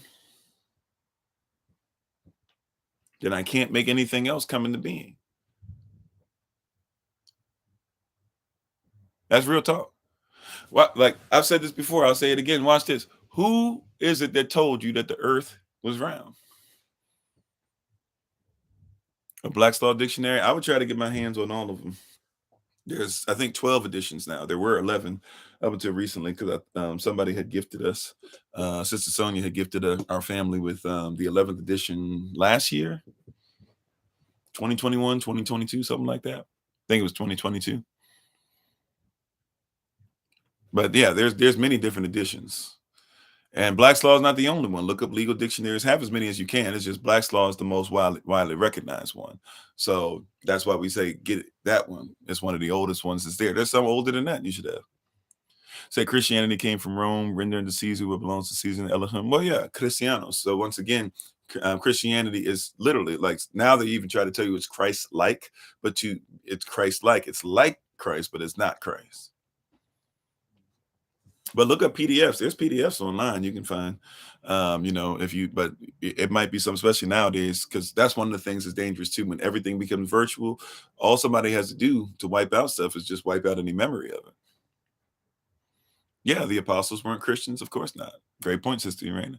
Right? The word, if you had asked somebody, if you had asked an apostle if they were Christian, they would have looked at you crazy.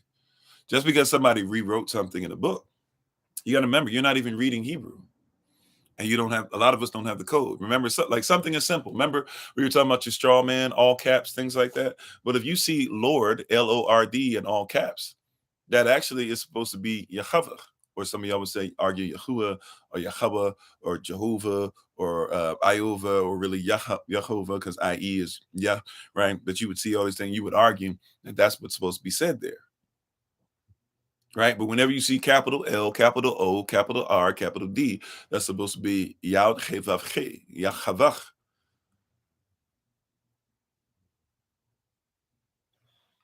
Right. So why don't they just say instead of Lord?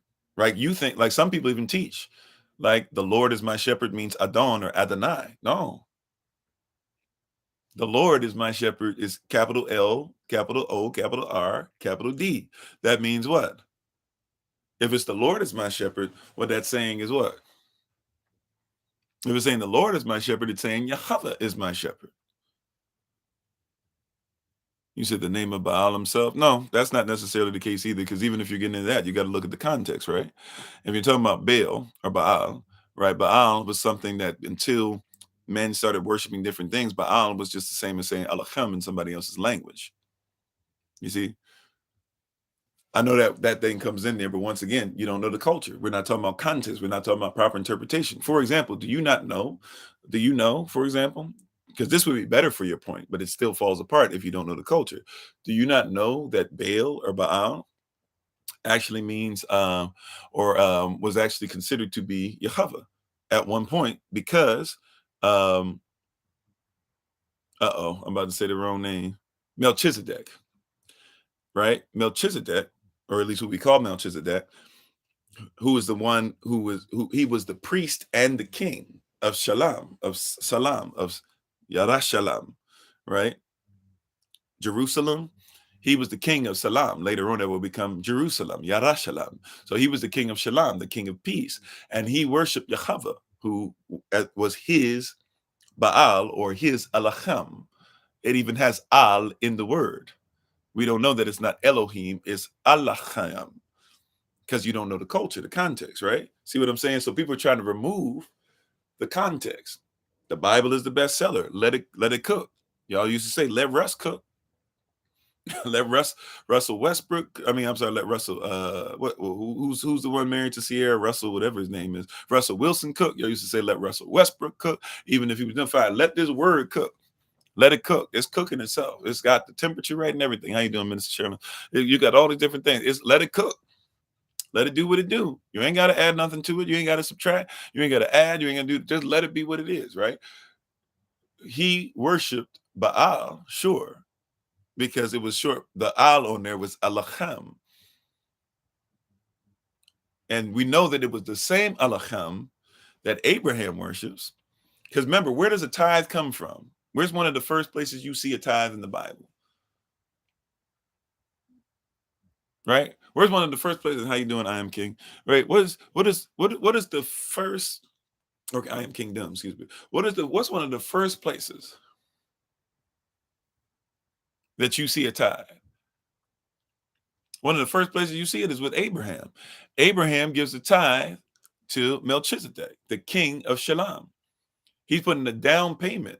Y'all don't even see what's going to happen later on, but Israel is going to come in to that same place later on. Israel's going to end up in that same place that he made a tithe, put a down payment on there.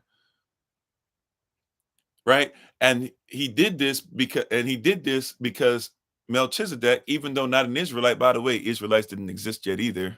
So the truth exists pre-Israel. So don't get it twisted. Truth is truth, right? And not all Israel is Israel. Don't get it twisted. Just because we are Israel doesn't mean that all Israel is Israel and every Israelite is going to make it into heaven and every person who's not an Israelite will not make it in, right? Because Abraham makes a tithe to a non-Israelite. He makes a tithe to somebody who's not even saying Alacham. He's saying Baal, but his Baal is Yahweh. So if you're going to say Baal is there, you got to recognize that Baal at that time, by the high priest who believed in Yahweh, believed at that time in his language that Baal, Alacham, Al, El, y'all talk about Danai El, right? El is talking about, is something that is a short way of saying Alacham. So he believed that Baal, Alacham, right, was the Yahweh, was the one true and living Alacham, Al. Baal, just like Allah, there's a lot of people who are not Muslims, who believe in what we believe in, and who are even Christians, who will say Allah, which is short for Allahayam. That's why you say Allah you originally before. Right. Matter of fact, I have a picture of this one as well. Right. For those who are on TikTok, if you want to do some research real quick, you'll find and discover pretty quickly that there was a time that before, right, the people before they accepted being Muslims, they would use Alacham before they started saying Allah. It's the same language. Remember, Isaac and Ishmael are brothers. They come from the same father. Right? If they come from the same father, they probably spoke the same language. I know that's hard for some to admit. Right? But once again, we're so busy trying to be spread out and not look at truth. You might find more truth than what you think if you would just do some research. right? That pre-Islamic, what you call Arabs, by the way, Arab just used to mean Arab used to just mean nomadic. Now you think Arabic is a particular group of people, but Arabic used to be nomadic. So technically Israelites are Arabic because we're nomadic. Nevertheless, though, right? Pre-Islamic Arabs called the creator, y'all would say Yahuwah nowadays, or right, or Yahuwah, but it would be Yahavah. And then really technically it's not even that. They also called him Allaham, which is where you get Allah from. Like it's not a lie. See, but we removed the Bible from even what the Arabic believed. And so you think that everything Muhammad said had to be way off base. Now, do I say agree with everything that every Muslim teaches? Sure. I don't believe in everything that every Christian teaches. I don't believe in everything that every camp teaches. But see, you missed. Once again, the Bible is the bestseller. So in order for other people to sell what they want you to believe in, I got to remove the Bible. So if I remove that, then I got to remove the people who are of the Bible. And in order to do that, that means what? I have to also remove the culture of what's there in the Bible. If I remove the culture, yep, you got to white it out. So we're so busy. We're so busy doing that, not even realizing that Ishmael is my brother. So when Ishmael comes on here and tries to get me in a fight and says, "Oh, it's got to be Allah, nothing else," and the Prophet Muhammad, praise be upon him, this and that or whatever, and they're waiting for me to fight back, I'm not gonna fight. You said I must ask. I have this question: do you believe in cavemen? Okay, where the Bible comes from?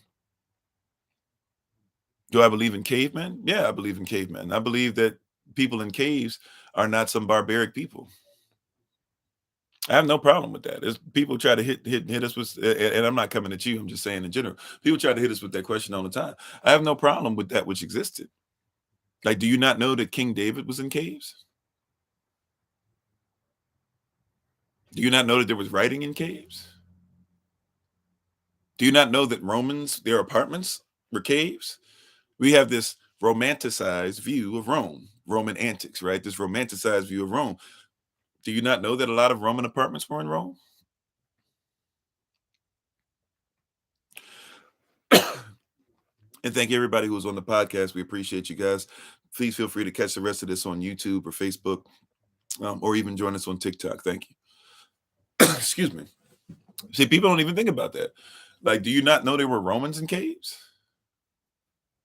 Well, even if you look at the word Neanderthal, right? Sister Rain, and I'm not coming at you. You know, hopefully, no, I'm not coming at you. I'm actually coughing right now. Got something going on.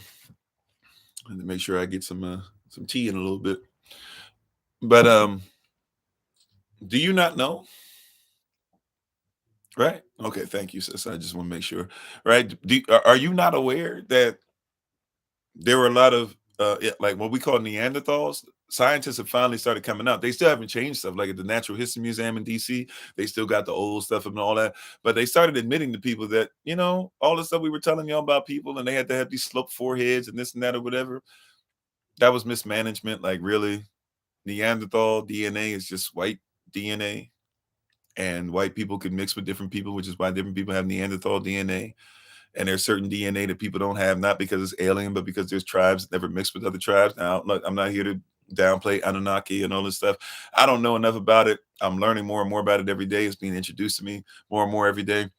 Some of y'all have been teaching me and giving me great places to start looking into stuff. So I'm not saying I'm not saying there's no possibility, but even if there's aliens, it doesn't change my viewpoint on this. Is that a lot of stuff that y'all keep trying to say is built by some alien race came from, once again, racism. People don't want to talk about this, but let's be honest about this, right? People couldn't believe that people of color all around the world could build pyramids and had a better calendar than they did, right? And could literally create. So, like, y'all talk about Dubai and how it's this beautiful place and it was built on the water and all this stuff. Like, do you not know that what y'all call Aztecs and many people like that, they had A whole bunch of their stuff was built out there on purpose. They created their own soil, and they created soil that you can actually put in other soil to make dead soil come to life. And scientists still will find that soil laying around today, will take that soil and put it. Do you not know that the Amazon River was man-made? Are you aware of that? That the Amazon River is man-made. The people who lived there made it so that they could make sure that many different nations who are the size of many different cities that y'all live in today, right? Like they had cities the size of, well, maybe not New York nowadays, but they had cities that make London look like nothing, right? All over the place. The biggest pyramids, right, that exist are not they're not in Kemet. Kemet is one of the places there are pyramids. There are pyramids in Kush. There are pyramids in South Africa. There are pyramids in Georgia. There's pyramids in Mississippi. There's a big pyramid in Illinois. There's pyramids in Mexico. Watch this, proof of the flood. There's pyramids that are down in the water in Cuba.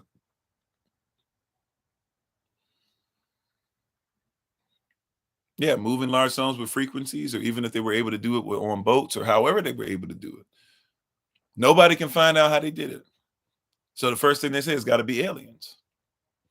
Because there's no way that there could be some people that knew something that you don't know. That when you tried to wipe out everything, you think you wiped out all knowledge. But there's a lot of people. This has been happening in West Africa, where my that side of my family, the tribe, is from. There are a lot of people who've been coming out and finally giving documentation back that people said didn't exist. They said, "Oh yeah, black people couldn't write this and that." They hid it when they started trying to enslave our people, because they didn't want them to take everything. They knew that they were taking everything and trying to change it and twist it and burn stuff up. So they literally, like, they just hid it. Like, we know as a people that when you see all these noses missing, we know that that was something that was because people were angered. The Sphinx has the face of a black person. Some of y'all want to argue if it's a black man, a black woman. I'll let y'all have that argument. We know the person was black. They shot off the nose.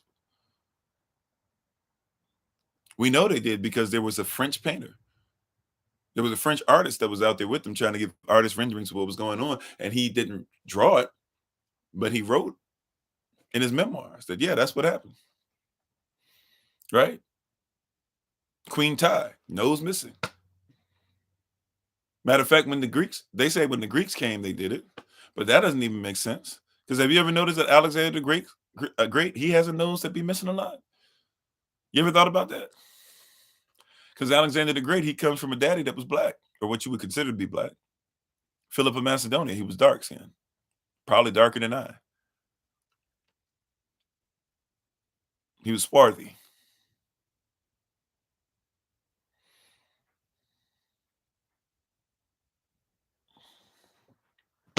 That's what happened. Right? You know? So there's no way. You can't tell me. You can't tell me that that's real. That's what's up. Even people that believe in the study of skulls, they tell you that the people that they found, the people they find buried in Israel, even modern Israel, right? Just in case you want to say, well, they moved Israel, even where it's modern Israel, the people that are buried there from ancient times, they have the same bone structure as the people who are buried in ancient times, even further ancient times, who were slaves in Kemet, right? And they have the same bone structure as the people who are buried in modern times in the United States of America that happen to have a certain hue to their man.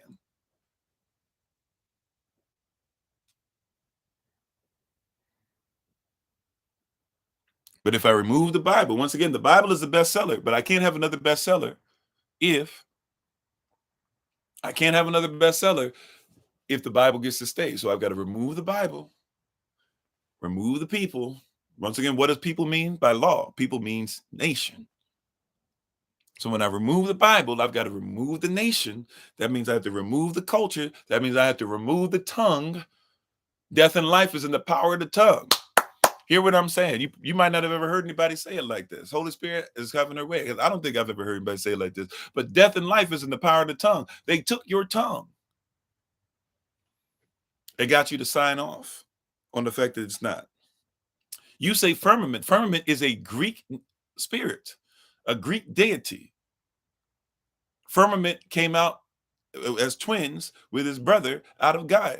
At least I think it was twins. They might be, I don't know if they're twins or not, actually. Now that I think about it, I might be making that up, right? But Gaia is the Big Bang. Firmament is supposed to be the one that's above on the upper seas. Neptune, his brother, is supposed to be on the lower seas. You didn't start thinking about Neptune being Zeus's brother until later on.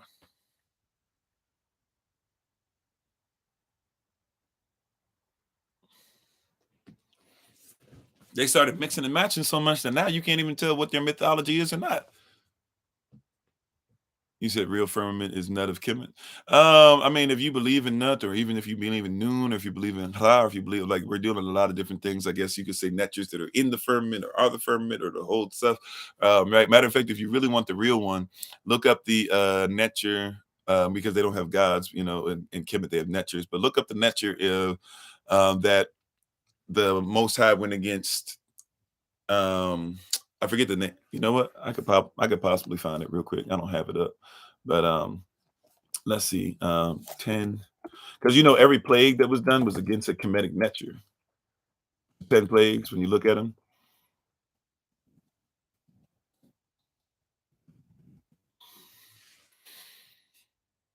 right? If you look at them, they all went with a god that they came, or a nature, right? Whether masculine or feminine nature, each one had a nature that it was attached to. I might be able to find it real quick.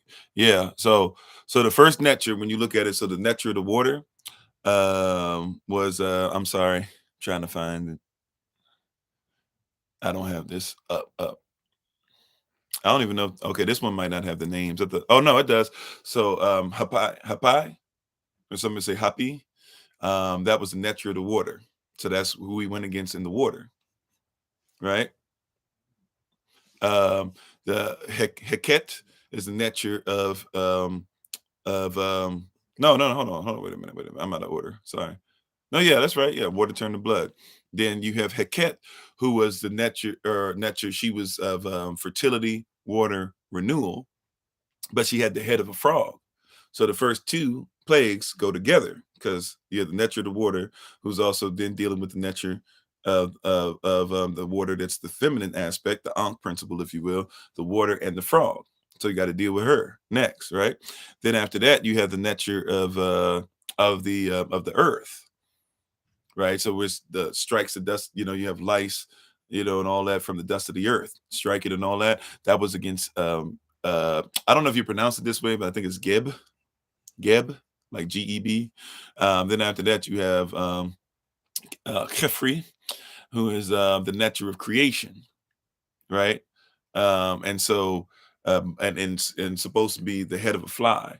So that's why the next one is swarms of flies, right? The gadflies, all that, right? Then you have the nature Hathor, who is the nature of love and protection, right? And she was usually had like the head of a cow. That's even where you see like the golden calf pops up later on and stuff. It's connected to her. But normally she had like the head of a cow. So when she has the head of a cow, now you deal with the livestock, right? When you deal with the nature, the next nature, which is people call Isis, right? Isis, she's supposed to be of medicine and peace. So guess what you deal with when you go against Isis, right? Now you're dealing with boils, right? That's actually like, every single one is connected to a nature. After that, you got like the nature that you're talking about, Nut, right? We talk about Nut. So Nut was basically the nature of the sky. So you could say like the Kemetic way of talking about their nature, or their spirit, and that was the sky. But then that's when hail comes down. So that nature Nut is going, all of them are going against Yahweh, right? You're talking about Seth. Seth is the nature of storms and disorder. So you're going to talk about the storms and disorder. You got to talk about locusts that are sent from where? From the sky. And an east wind, a storm comes, and in the middle of it comes something to eat up everything that you have, that comes against the Most High, right? Then you have Ra, who's supposed to be the nature of the sun. And what do you get out of that? You have 3 days of complete darkness. And supposedly the son of Ra was supposed to be the Pharaoh. That's who he was supposed to be, was the son of Ra. So if he's the son of Ra, then what happens after that? Well, he says, you know what? So now you made it just as a personal thing. He's supposed to be basically a manifestation of Ra, basically on earth. And you're gonna wipe out the son, and then he gets really upset and he speaks death over the firstborn. He himself is supposed to be a netcher on earth, who's supposed to make sure he's preparing himself that his heart can be as light as a feather, that he might be able to go through the different things that he's been taught that nobody else can go through except him as a netcher, to be able to come to go with his forefathers and become a netcher. So now with that, like, guess what happens? Like, he's supposed to be, he's supposed to be worshipped, all this stuff. Well, now you speak against that. Well, you're the son of Ra. I just finished messing with your daddy. You said you're gonna mess with my children, right? And I've been messing with your netchers, or your gods, if you will. Now all of a sudden, who comes next? Well, you said you're gonna come against my children. You already messed up first time when it was something you said you're gonna do what y'all did before. All right, I'll make sure my children are protected. They're gonna put the blood over the doorpost, but your blood, since you're not going to cover your child with my blood, or the blood of the lamb, something signifying the blood of the lamb, right? When it comes to my blood, they'll be covered. When it comes to your blood, just like you as the son are not protected by this netcher who you're trying to put in place, your son will not be protected by you,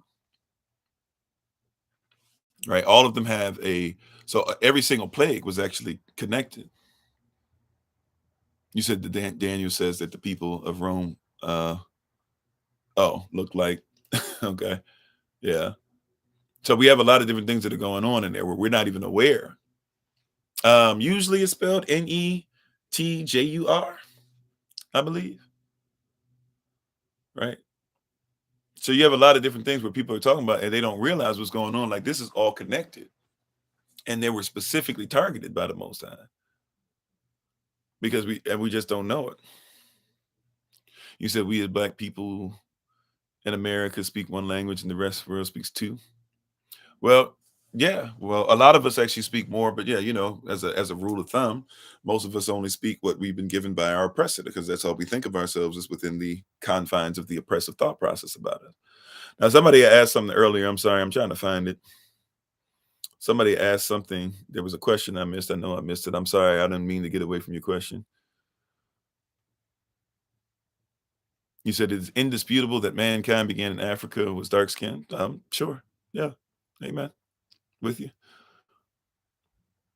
Somebody asked the question. I can't find it. I'm sorry. Somebody, if you can ask your question again, if I didn't get to it, the recent one. There was somebody who asked the question. It was something about relationships or marriages or something. I can't find it. Oh, what do I think about? I think it was, what do I think about sex? Was it? I think somebody asked it. And I think somebody asked it. Maybe that person got muted or something. Maybe that's why I can't find it. But something. Yeah, okay. So somebody asked something along the lines of, what do I believe about stuff? Well, that's, first of all, I'm not going to get into opinion. I'm going to just give contextual facts. And we have to once again make this a point to say that we realize this is not for everybody. Not everybody has to agree with it. That's why, if you notice, even when I was talking about it, I talk about netchers instead of gods, because Kemetic people don't have gods; they have netchers. So it's a different context. Even when you talk about Egypt, Egypticos is different than hieroglyphics. That's actually dealing with Greek or Arabic ways of looking at stuff. That's why people don't even take care of the pyramids or the Sphinx, because they're not the people who built them, right? So those people have since moved to different nations and different countries and have hidden a lot of the stuff, right? You said they were asking about individual sexuality and homosexuality. They kept talking about how homosexual relationships were acceptable. Okay. Okay. Yeah, I figured, once I finally remember what the question was, I figured there was something. But if the person's still listening, I don't know if you are or not. But um, I'm talking from a cultural perspective, right? You have to, first of all, I'm not going to do this thing that we do today, as much as people want me to do this dance. I'm not going to do this thing today, which is like, I'm going to change what words mean. Like, words mean exactly what they mean. Should be interpreted how they were interpreted. They should mean what the culture said they were supposed to mean. Okay. So if you're LGBTQ plus, I want to make this a point to say, as I always do, that I have no heaven or hell to put any of you in. It doesn't mean that we can't help you. That doesn't mean that we can't pray for you. Doesn't mean that we can't break bread together from time to time. None of that. There's certain things that don't belong in my culture. So there's certain things that don't belong in my house. But that doesn't mean, thank you for the love. That doesn't mean that I think that you're a less human being than I am. Okay. Just so somebody's going to try and turn this into that. And I get it. And that's what, the beast is supposed to train people to do. So, I'm not tripping off of this, but I want you to see something that maybe you're not aware of, culturally speaking, because you use a term called gender. And if you're not careful, you will misgender the term gender, if you will. We've misinterpreted the word gender. You don't know what it means. Somebody started using it different. It's like I said earlier, somebody started saying African American. Do you not know that there's no such thing as an African American until like the late 1970s or 1980s, which means that you can't ask for reparations as an African American because by law, you can't ask for what didn't exist. You have to be a people. A people is a nation. So you can't be a nation of people that didn't exist asking for something for the people who did, be saying that you are connected to people that did exist. That's just real. That's just real. And thank you for the compliment. Appreciate it. Right. That's just real.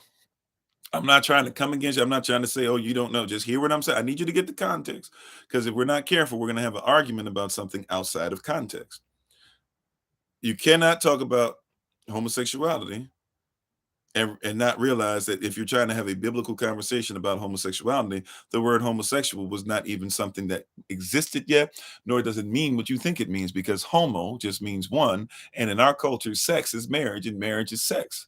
So if you're talking about one marriage or the same marriage, homo doesn't even mean one, excuse me, homo really means same. So you're talking about same marriage, same sex is not male and female. Now, today you think sex is male and female, but sex technically means that two become one. You can't be a sex technically without being one. Now, you can be part of sex or you can be half of a sex, but you cannot technically be a sex. Y'all see the difference? See, it's difficult to talk about it. Once again, we've removed so much Bible and we remove so much culture. We remove what words mean that we don't even recognize it. Exactly. Birth, family, or nation. See, even watch this. You can't really deal with a birth unless you're talking about a vessel. Even in that, right? Like we don't recognize. If you're talking about something who births something, you can't talk about. So if you want to use the term birth, now technically we don't birth anything unless you're talking about from a spiritual aspect, we birth vessels. And I said this earlier, there's a difference between a male and a female and a man and a woman. Man is talking about spirit. Woman is talking about a wound spirit. Male is talking about physical, female is talking about physical, even in that. So we're having a conversation about gender that's difficult because you actually remove the words or we've tried to change what they mean. We don't want to be honest about that though. And we don't want to say, well, you know what? Maybe there's confusion on what these words actually are. Now, I must also put this in here as well because a lot of people miss this. Our goal, hear what I'm saying? Our goal is not to ensure that everybody must agree with everything or that this and that or whatever. I need you to comprehend that the main reason of what you call homosexuality is looked down upon in the Bible as an abomination. It's not even as much as far as male and female not coming together. It's because there's no purpose in our culture. I said in our culture. If it's in your culture, it has purpose. I'm going to explain to you more about gender because you don't comprehend gender comes from the word genre. Genre is more like the word genre. So genre or gender is just talking about a style. Every nation has its own style of what husbands and wives do. There's a gender of music.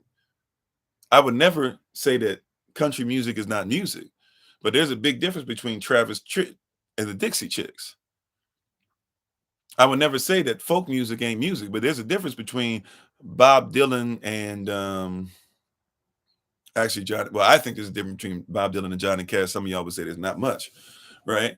But there's a difference. I would not say that um, classical music is worse than, or what you call classical music is worse than or better than pop music. But there's a big difference between Mozart, between Beethoven, and Prince, and Michael Jackson. Okay, but they're called genres. So all of them are music, but they're genre. Well, all there's people who have different versions of what marriage is.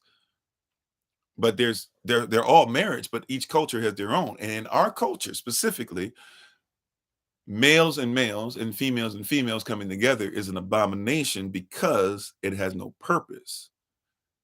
It's taking away the purpose of what you were created for. That's what it is. It's not a thing of we hate you. It's the thing that it has no purpose. There is a specific way within our culture that you're supposed to do things. And you don't like the term abomination. I get it. I know there's a lot of terms I don't like this in the Bible, but it is what it is. So I get that there's some people out there that are hurt by the fact that somebody would dare say that what they're doing is abominable. I empathize. I get it. Right. But it's not because I hate you. I've been taught to love the sinner and hate the sin. And a lot of people don't believe that's something that's possible. How you doing, G? A lot of people say that's impossible. How could you love the person without loving everything that they do? I mean, I forgive. Um, I walk around forgiving people who have murdered. That doesn't mean that I love murder. Right? I can't follow Mosaic law and not forgive Moses of his murder.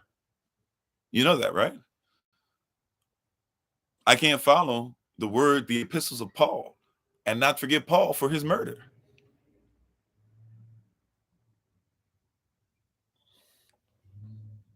You see what I'm saying? Like, I can't look if I believe that abortion is murder. However, there's a lot of sisters who are part of my everyday life who have gone through abortions, and I still love them. And I help them a lot of times to forgive themselves. So if a sister makes a decision to do that, I still pray for them and I still will show them love. And if they want to talk, if they want to be invited to something, they still get to come by. But I'm not going to change my position, which is not even mine, it's the Most High's, because he said that he knew the baby before they were formed in the belly. So if you're talking about sex, you have to comprehend in this culture that I live in, sex is marriage, marriage is sex. You think that sex is something that you can do whenever and however. But in my culture, sex is something you're supposed to be prepared for before you have it. See, watch this. To make it very clear, so that there's nobody that can try and find wiggle room around what I'm saying. To make it very clear, in my culture, in this culture, what I live by in the kingdom, let's just make it as clear as the back of your hand, as the nose on your face, whatever. Let's make this thing extremely clear. I never got that as clear as the nose on your face, right? I guess if you look at the mirror, you can see your nose on your face, right? I never got that saying. But anyways, let's make this clear. You ready? In my culture, marriage and sex are the same thing. Two become one. You've been taught that you can have as much sex as you want, and then maybe one day you'll get married. Not in my culture, not in this culture, right? So in my culture, this is how it goes. Marriage is not between a child and a child. A lot of us would probably agree with that. Some probably wouldn't. I think a lot of us would probably agree. I'd say I'm pretty close to 100%, no matter what platform you're on today, saying that we're probably all in agreement that marriage is not between a child and a child. Okay. Next up, we don't agree that marriage is between a child and an adult. Right? I think most of us would probably agree with that. There are some that would try to bend that a little bit, but I think most of us, I'm pretty close to 100% on here, right? And you got to understand Plato believed that marriage was bad between a husband and a wife. That's gender or genre. So Plato said that the best relationship was between an adult male and a preteen male, and that women were just supposed to be there to go ahead and have sperm put in them so that they could be sperm banks. That's how they treated their women. So if you have a platonic relationship, that's where that comes from. But I think for us, we would say marriage shouldn't be between a child and a child, nor should it be between an adult and a child. Now, this is when it starts getting iffy for y'all, but just hang in there with me. Just hang in there with me, right? Not here to say that you're going to hell. Just hang in there. Just trust your boy. Roll with me a little bit. I promise you, we're gonna fix this thing up. Promise you, we're gonna fix this thing up. Y'all ready? All right. So we know that marriage in our culture, marriage is not between a child and a child. It's not between an adult and a child. In our culture, marriage is not between an adult and an adult. What? Well, if it's not between adult and child, the child and the child, how is it not between an adult and adult? Because that's not all the way accurate. See, we have a different culture, a different way of thought process on it. You're trying to get us in a conversation that's not even something that we agree with or believe in. Let's keep on going though.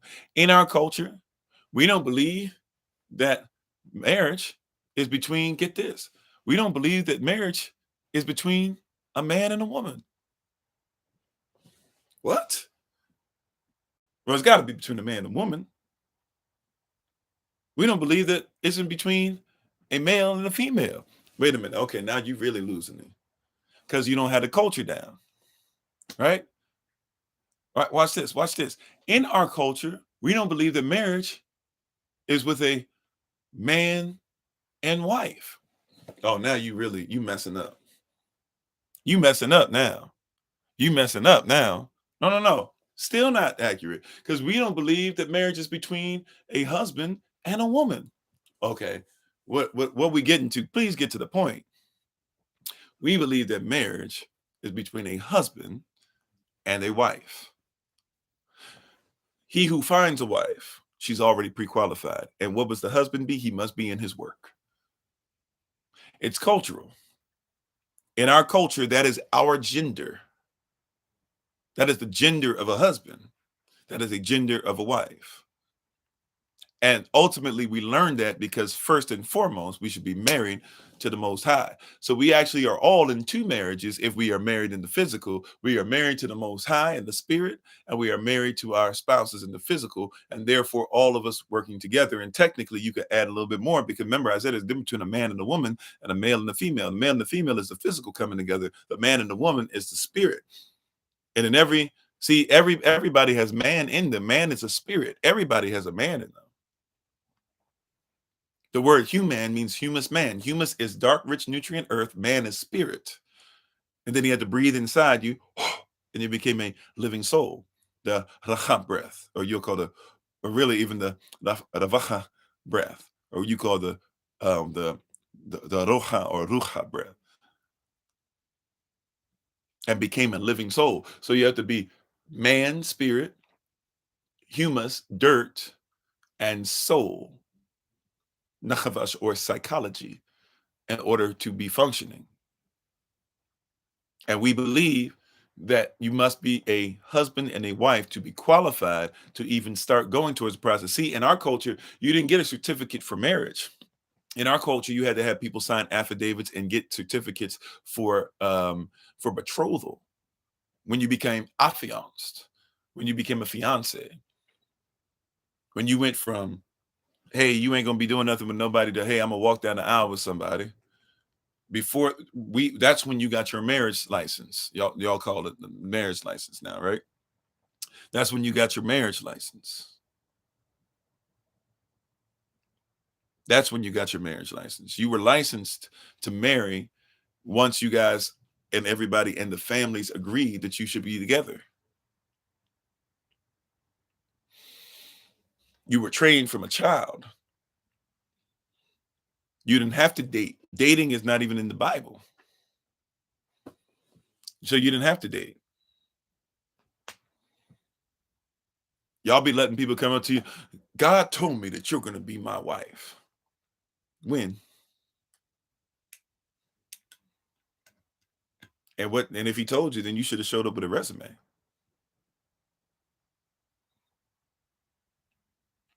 I knew God told me you were going to be my husband. When? And what do you think about my work? I'm submitted to mission. I'm in submission. Are you going to be submitted to the same mission? If not, we're going to have problems. Is it mission first? Because our arguments would start going away if it was mission first. Is it mission first? That's how y'all get in these weird things. Y'all start dating and going out relationships, and this person said God said you were gonna be their wife and this and that or whatever. And next thing you know, well, I mean, if God said it, I mean, I guess it's okay if he put the tip in. Sorry, I know I'm not supposed to go there. I'm sorry. Sorry, not sorry. Because y'all need to hear it. He wouldn't even been in your bedroom if God didn't tell him. God told me. How you doing, LaDonya? Keep it moving. Right? God told me. Tell me what scriptures he told you.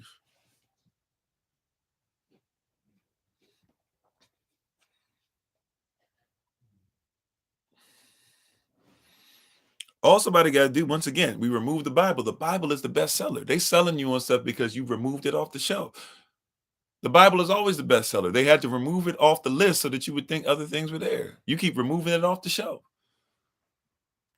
I'm doing well. Thank you for asking. You said the world removed the true meaning of dowry, qualifications, courtship license, all those things. Yeah. By the way, do you not know what a court is? You got to have a kingdom to have a court. You got a man with no mission talking about he want to court you.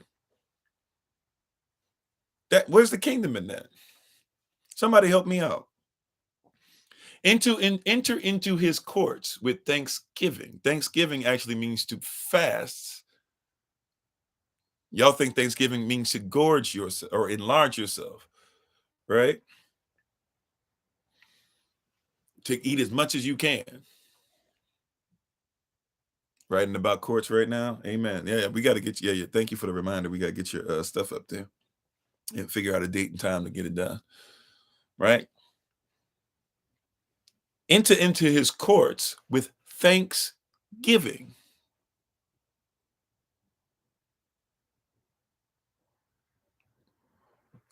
You missed already. We talked about Constantine, but thank you so much. Appreciate it. Right? If you like to, it's recorded. You can go back there. I don't have time to like bring that all back up again, but I appreciate you. Thanksgiving. Right? Thanksgiving. Thanksgiving. Thanksgiving, it means that you have to fast. You have to be able to fast.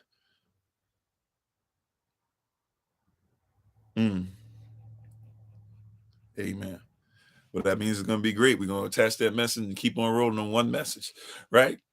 Just like the heart of the matter yesterday. Praise Yah, right? And making sure that we get over those things and stop judging ourselves too much, like Saturday, right? You got to realize what you're talking about.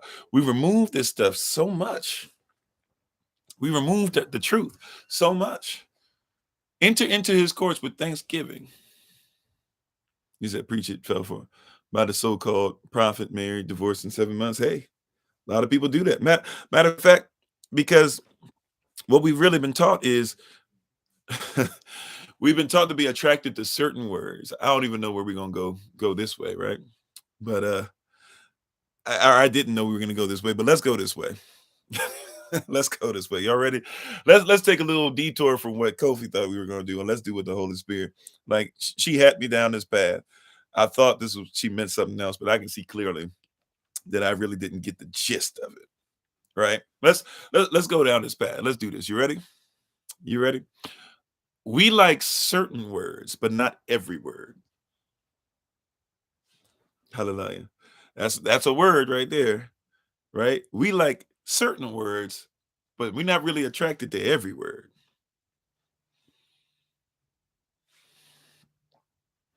You know what I'm saying? We like certain words, but not every word. So all somebody got to tell you was a certain word. You got to eat the whole scroll. See, you already beaten me to the plate. We like certain words now, but don't give me every word. Oh, this might go a little long today. I'm gonna have to be careful with this one. Look, we like certain words, but we don't like every word. And remember what we're talking about, removing the leaven from your home. Leaven represents sin, sin represents anything that causing you to miss the mark. We like certain words, but we don't like to live by every word. He says, I love you, but you're not listening for every word. What's the other words to back that up? What's his actions that should speak? Hey, how you doing, Sister Latoya? Right? We like certain words, but not every word. Baby, you sexy. But think about what he said. You sexy. You this. You that. Y'all ever seen? I don't know. This is a child's movie, so forgive me. Y'all ever seen the movie? I got babies. So when you got babies, you watch children's movies. Um, what is that movie? It's got the lion, the zebra, the giraffe, and the hippo. Madagascar. Right, the penguins all in. And in the second one, when they're in Madagascar, it's not called Madagascar. Is it called Madagascar? No, okay, yeah, Madagascar. And in Madagascar 2, they end up by accident landing in Africa, crash landing in Africa. There you go. So I already knew where I was going. Moto Moto, right? And Moto Moto, he's so what's her face, even though it gets into some weird sexuality stuff that they do in front of children, I don't necessarily like with the giraffe and the hippo thing, but nevertheless, what is it? Melvin is the character, the giraffe. And the giraffe, he got this thing for her, whatever, but he hasn't been able to say it the whole time because he's kind of scared to say it or whatever, but he really had her best interest at heart. He knew what she liked to eat. He knew what made her laugh. He thought that her laugh was pretty and all this stuff that everybody else thought was disgusting, etc. Um, and Moto Moto's character, he's just the biggest dude out there. And he says the right stuff. He walks past all those hippos and he comes to her, right? And he basically, is just talking about how he likes her because she's plump. You plump. Basically, you PHAT, you fat. And then she keeps saying, well, whatever. After Melvin has gone through this whole thing of telling her about like how he knows her, she just keeps saying, well, what else? What else? And a lot of people get captured on one word. All it takes is one word. She ended up in the pond. She just ain't sleep with him. And if Melvin hadn't said nothing, she would have went through the whole thing and then found out later on that the person she laid down with is not the person that she needed to be with. But that's all he had. Melman, not Melvin. Sorry, Melman. Thank you. Right? And he was sitting up there saying it, but you see, it's because we're looking for certain words. There's a lot of brothers out there that they're studying you just enough. Does that make it make sense? Yeah. They're studying you just enough. Like there's some brothers out there that will do just enough. Right. I'm not saying that might not work. That might work for some, but I don't know if you want a just enough brother because just enough means you're not going to grow. Now, if you're ready for a relationship, how you doing, Miss Renaissance? If you're not, if you're ready for a relationship that will not grow, then okay, get just enough. But I need somebody who's got vision and has a mission. See, so Moto, he had just enough. Matter of fact, if you even see, they even it's even deeper than what a lot of people see. I used to study movies and stuff like that because I love behind the scenes stuff. How you doing, Springtime? So I never really saw too much behind the scenes with that movie, but I like to study stuff and see how they write scripts out. They do something interesting in there to show you how wild this is. They're trying to put it in your mindset so you see it, but you don't really think about it. When they were about to finish, when Melman says all the stuff, oh no, when Melman says all the stuff to her right before they're about to get, because even though Moto is really not saying anything outside of you sexy, you this, you that, whatever. And then Melman shows up, he says all these great things about it. Then he leaves. And then what happens right after that, if you remember, all these other female hippos pop up out the same water that they're about to have a relationship in. So Moto was not even didn't even promise, not one time, and all the stuff that he was saying, not one time did he ever promise, I'm going to be a father to your child. Not one time did they ever promise, I'm gonna stick around. You think that this stuff is weird to get this deep in, but they put this stuff in your children's minds. That's actually a great message that they gave. Hopefully your children caught it. But they were trying to show them like, hey, she's about to sleep with this person with all these other female hippos watching. He's not faithful at all. She's basically getting ready to go into a harem. She was looking for true love. She was so excited. She finally was around people that looked like her, hippos that were act like her. They smelled like everything. She wasn't ugly. She wasn't fat. She was beautiful. And somebody studied her just enough to be like, yo, I'm the biggest, baddest dude out here. If I just say that she's beautiful, if I just say that she's this, if I just say that she's that, it's all gonna work out. And I almost fell for it. Right? Remember then, so all the girls come up and they're like, oh, that was beautiful. And then so Moto was like, yeah, whatever. And then he says, now where were we? I can't do his voice. Was that Big Daddy Kane? Sounded like Big Daddy Kane, whoever it was. He's like, no, where were we? Right? And she goes, I'm huge. Right? Like, because that's all he had was like, you plump, you thick, you huge. Right? That's all he had. He just kept saying the same thing over and over and over again. Breadcrumbing, just enough to get you hooked. There you go, right? That's all that you need. And a lot of brothers out there are giving you just enough. And sisters do it too. They give you just enough. Just enough, just enough, just enough. But see, that's dating. That's why dating is not biblical.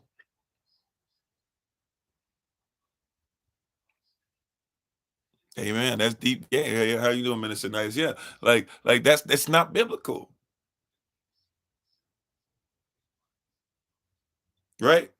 What was Tommy's whole thing every time in Martin? When Tommy GTD? What's GTD mean for the Martin fans out there? I know we got some Martin fans out there. What's GTD mean? Everything was always about GTD. And they didn't celebrate Tommy getting relationships. They celebrated GTD. What's GTD? Somebody help me out. Y'all even know what GTD is? Somebody know. There you go. Got the drones. I got the drones, dog. Y'all remember that? And everybody, and what was the response to? Oh, Tommy, that's what's up, right? And everybody would laugh. But that's it. That's it. You see what I'm saying? That was it. What about the relationship? Finally got one with Pam and stuff later on. But that was it. It was just GTD. Y'all remember that? That was a big part. I was waiting for that punchline almost every episode. I was waiting for Tommy to say that at least once. As a little child. You know, maybe teenager or so, but still, as a child, a little child. I'm waiting for Tommy to celebrate getting draws. Then they get upset when you become grown men that are looking for draws. So we got to keep removing it. See, people are doing just enough. People are doing just enough. And then you get mad. See, and part of it is the system. See, we like words, or we don't like all words. We like certain words, but not the whole word. We like pieces of the scroll, but we don't want to eat the whole scroll. We want a piece of the scroll. Now, give me a little piece, right? Don't tell me about this. Don't tell me about that. Let this lasciviousness, this lust, all this stuff that I know it's not right. But I want the whole blessing, but I don't want the whole word. That's what dating is when you're taught to give certain words. If you don't believe me, go on whatever. I don't even know the names of them, right? But go on whatever these platforms are and start swiping and see how many people are giving you the whole scroll. Is it designed for that? Oh, wow. Thank you. I've never seen that one. See how many of them are designed to give you the whole scroll.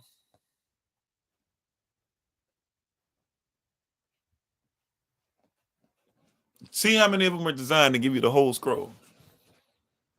You're supposed to look at somebody's face, somebody's name, and maybe depending on what these platforms do, they give you a tiny piece of like maybe something, maybe their hobby or something like that. And you're supposed to make a decision off that. That's how wild it's gotten, and that's how y'all look at stuff. And watch this, because that's how a lot of you guys date. Is y'all dating has become even less. Now watch this. A lot of brothers don't approach women anymore, and a lot of women don't know what to do when a brother approaches her. Because all you go off of is stuff that's not even real. You go off of virtual reality. You know, you've been taught to have pieces of the scroll. You said one of them is called sketch. Okay, cool. I don't even know what they call. I hear people talking about them a lot, but I don't even know what they're called. There you go, Jamiroquai, right?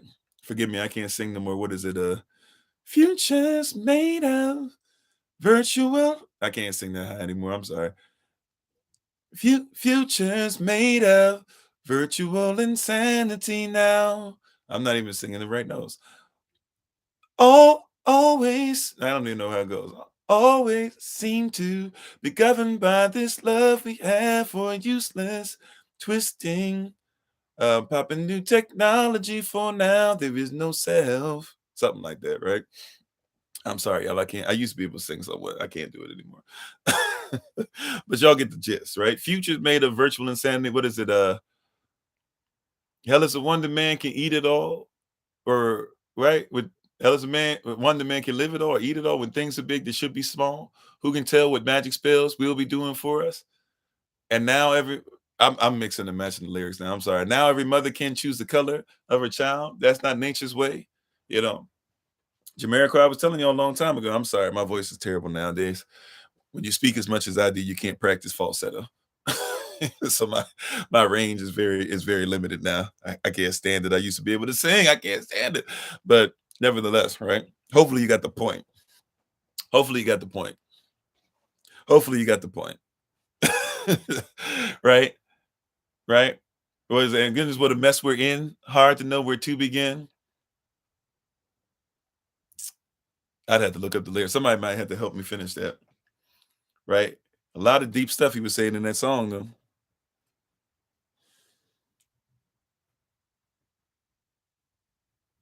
A lot of stuff he was saying in that song. Right? But we become to this culture where everything short is dating.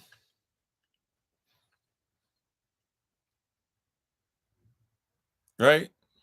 He was telling y'all now every mother can choose the color of her child. Have y'all not seen that mothers have been suing if they get a black child because they didn't believe that they didn't think they were going to get one? They asked for a white child. Somehow the sperm got mixed up and now I got a black. Well, that's because you're not supposed to just choose randomly. You're not supposed to just choose somebody and not have the father in their life. You're asking for generational curses. And you're mad because you got it. And you're mad because you got something that shouldn't have been yours. You weren't prepared to take care of somebody else. You would have been better off adopting. They're about to start putting these babies in pods. How you doing, Sandra Mejia?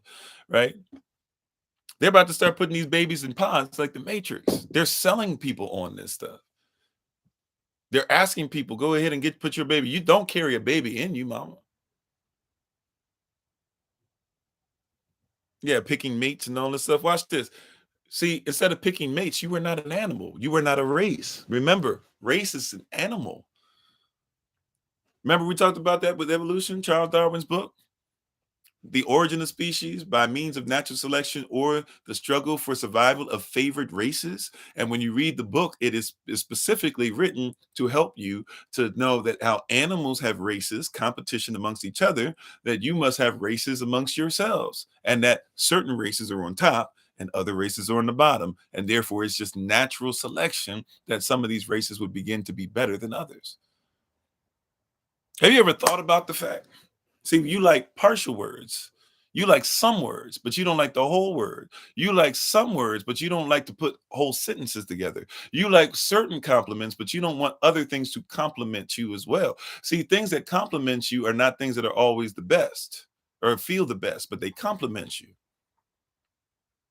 Amen. Minister Nice, there's a war on fatherhood, right? Like we're so anti creation because once again the Bible is the bestseller, but we took it off the shelf so that other things can be known as bestsellers. Said Bob Cole, shame man is a rat race. Yeah, right? Like we're so into everything else. We're so into everybody else's philosophy. We've taken off creation off the shelf so much that now anything that is creation, anything that is natural law, we say, oh no, no, we don't need natural law. We need to figure out how naturally select what we feel like it. And thanks for love, appreciate it, right? Like we're not into truth anymore. Stop talking about we're fighting for the truth. Who's fighting for truth out here? How many people are fighting for? How many people are trying to live in truth every day? Because if that's the case, you can't live in Sunday, Monday, Tuesday, Wednesday, Thursday, Friday, Saturday. Because you don't, if you don't worship the sun, if you don't worship the moon, if you don't worship the god of war, if you don't worship Odin, if you don't worship Thor, if you don't worship Frida, if you don't worship Saturn, you live in a fallacy. You live in a straw man every day. But you don't want to live by every word. People will even tell you, "Oh yeah, English is nothing more than sorcery." Okay, so what are we gonna do about it then?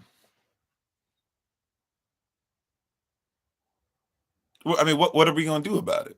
Everything out here is sorcery because you live under magicians all the time. You live in witchcraft. In our culture, a witch should be put to death. What you gonna do to put to death what these witches be telling you? These witches tell you don't eat dandelion and kill it with weed killer. And then when the weed killer hurts the dandelion, they give you fake versions of dandelion to help you to heal. But then also it kills you slowly and you have to be on other pills. But if you just ate the dandelion is an officinalis. It's going to bless you. I don't care how bitter it is. When something's bitter, it means that it's dealing with your digestion. It means it's dealing with your blood. And when you get a bitter, a natural bitter, and when you get a bitter, guess what else is doing? It's dealing with parasites. If you want to make sure that you don't have that many parasites, stop killing dandelions. That's witchcraft. You know witchcraft, pharmacy, pharmakia, witchcraft. People like a piece of a word. They like a piece of a sentence. They like certain words. They don't like the word. They like certain words. They don't want the whole thing. Don't give me the whole word. Yeah, slowly people are being synthesized. Right? You think you eat steak, but your steaks are pork and chicken pieces and all types of stuff mixed together. They glue it together. You think you eating chicken, but they're filling it with salt solutions, saline solutions to make sure that it's plump like you think it is. You're like, it's so juicy. I bet it is. You want a chicken that's actually like a natural chicken? It's not going to have all that much juice.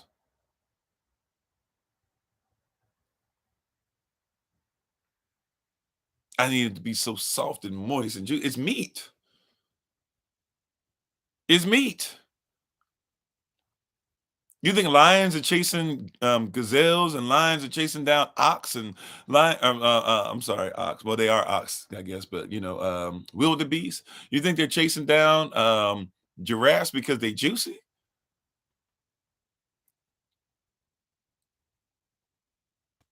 You know what I'm saying? Like if it's juicy, it's usually because you marinated it with something. But you just like the word juicy. So somebody said, "Oh, we know that they like juice. No problem." First of all, it's not even juice because if it's juice, how you gonna have the juice of an animal? You know what I'm saying? You even have a synthesized thought process of juice. How you gonna get juice from an animal? That's why some of y'all eat blood. You're not supposed to eat blood, but you eat blood because you want it to be juicy. No, no. Marinate your meat with stuff that's healthy. And when you marinate it and put the water into it, the body absorbs the water and stuff back. So yeah, it becomes a little loose and stuff. You put some of that oil and stuff on it, but marinate it, and then you can go ahead and have something that's juice,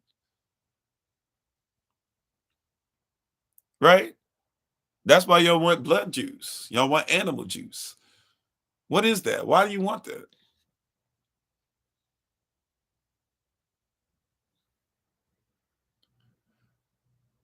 I'm sorry, I missed what you said aphrodisiac. I'm sorry. What did you say? You said the they you were talking about. I'm sorry, I missed it. Or did I start talking about it? I don't know. I apologize. I can't find it. Sorry. Hopefully, I didn't come off wrong. If that's what hopefully I didn't come off like I was coming against you. I can't remember. Right. But hear what I'm saying, right? Like get some instead of some blood juice. right? Marinate it. By the way, like even with water, yeah, I drink water for sure, right? But why don't you have fruit? You know that your body doesn't just need H2O, it might need H3O. Did you know there was a such thing?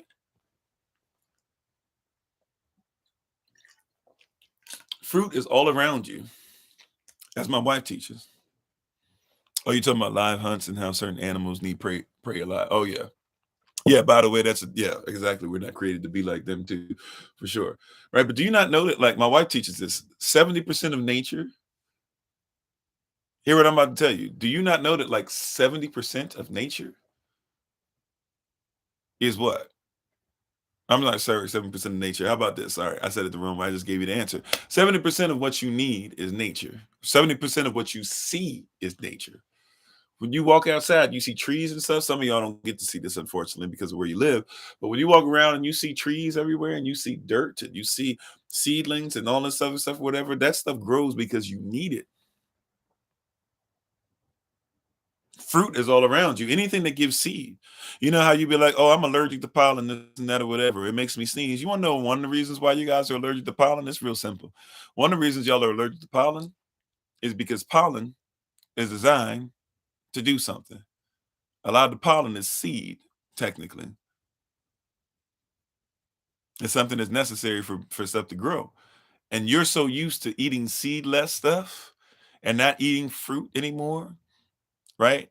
Or only certain fruits that have been sprayed with pesticides and all that stuff. So it's not even fruit. I got something the other day by accident. It was in the same aisle as like the plums and stuff were. So I was getting plums and peaches and stuff. And I started eating it and I didn't even mean to get it. It fell in two of them. And then I was like, this looks weird. Still don't know what it was. I'm going to go look for it, try to find it. It was like a elongated plum. But when I got to the center of it, there was only like a kind of husk inside. It was a hole. There was no seed there at all. And I was frightened. I was like, I've never even seen, like, it frightened me. I never even seen. Now, back in the day, I probably would have been cool with that because I was told, yeah, seedless grapes and seedless more. But if you're not careful, you keep eating stuff that doesn't produce fruit, you won't produce fruit. But I got to the center of it and I was like, what? And I was like, no, this has to be what? Like, I should have just left it alone. I ate the other one a little bit just to try and get to the center. And I looked at the center of that and I threw it down. I was shocked. I was like, wait a minute. I don't even know what it's called. It must have just fallen in. So I'm gonna try and go back. I forget what store it was. I got to remember the store. I'm gonna try and go back there when we go back to that area and try and see if I can get to the same place, right? But but I was like, yo, what is this?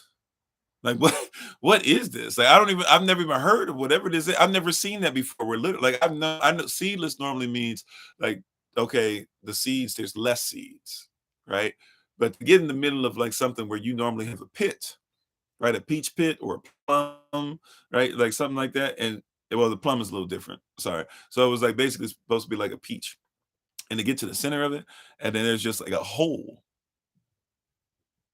right? Like either one or two things happened. Somebody had to cut it open and somehow put it back together and where I couldn't tell it was cut open, or it was grown and somehow some way didn't have a seed, just a hole in the center.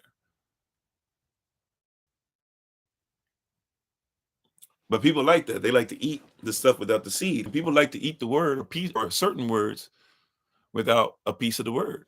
And it's frightening. It is frightening. How many brothers are told that they are toxic in masculinity, but you don't know what masculinity is? It's frightening what we're doing with these words.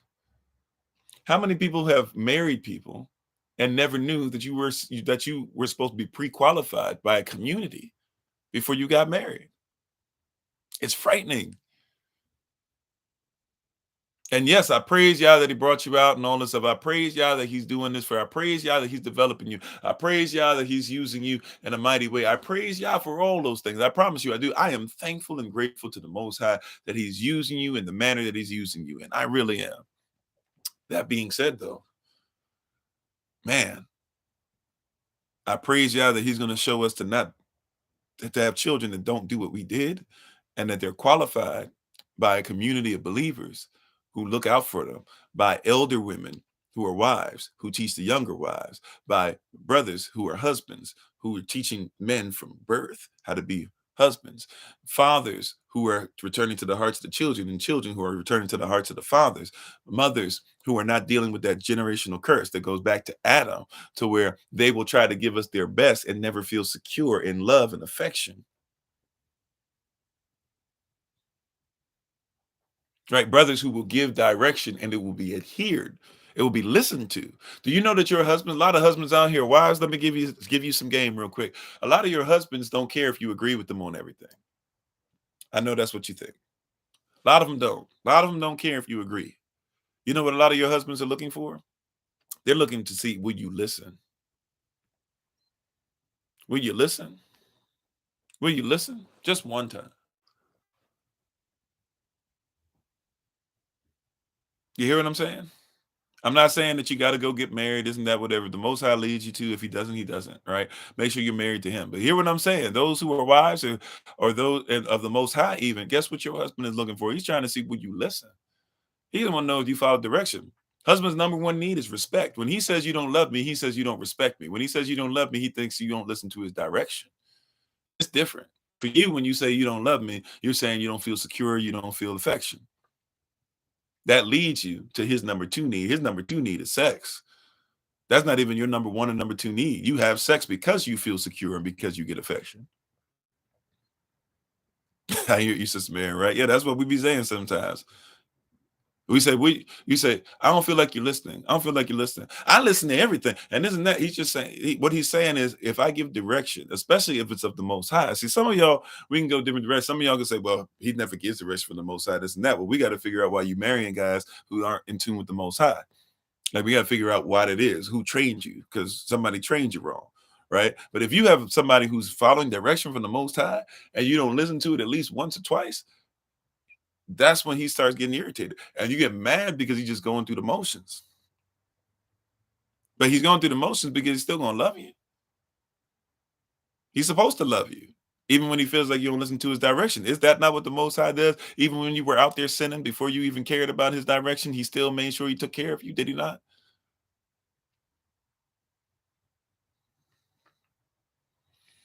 See, and it went to the training. It goes back to the training. When you were a child, who was teaching you this stuff? We're supposed to be learning this when we were a baby.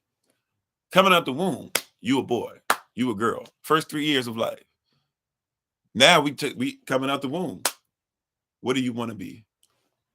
Excuse me? It makes as little sense to say, would you like to be changed? I don't need to have a conversation with the baby about whether you need to be changed or not. I don't need to have a conversation with the baby as to whether they need to have milk or not. I don't need to have a conversation with the baby as far as do they need to be held. I don't need to have a conversation with the baby as far as am I your mama, am I your daddy? Why? Because it was implied in the fact that you were given to me as a responsibility.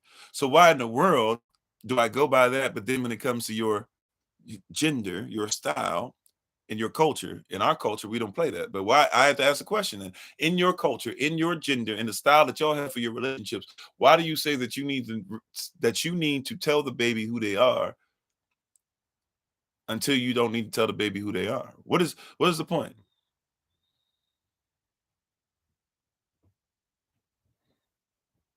We weren't taught this. You will teach this to your baby. You're not supposed to send your baby to school. You do that because you're in captivity. You're in the land of your captivity. Thanks for being part of the community. Is it J is it J-Rail? I don't know if I'm saying that right. Geralda Padilla or Pariah? Not sure. How you doing off grid? Right. Like, as a child, you're supposed to be teaching this baby this. As a child. What's the first thing you can't wait to do? You can't wait to send your baby to school, can you? Tell the truth. At least you couldn't at first. You couldn't wait.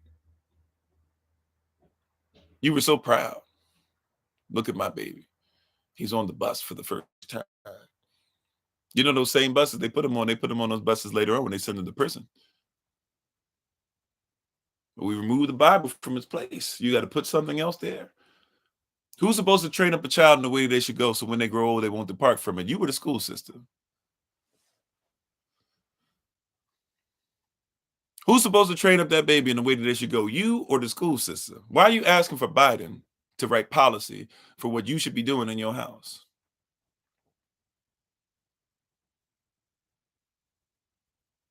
This is why we have to support each other's business, because we should have enough. You ain't got to be rich, but we should have enough support from one another to where whatever we see as righteous is what we can do.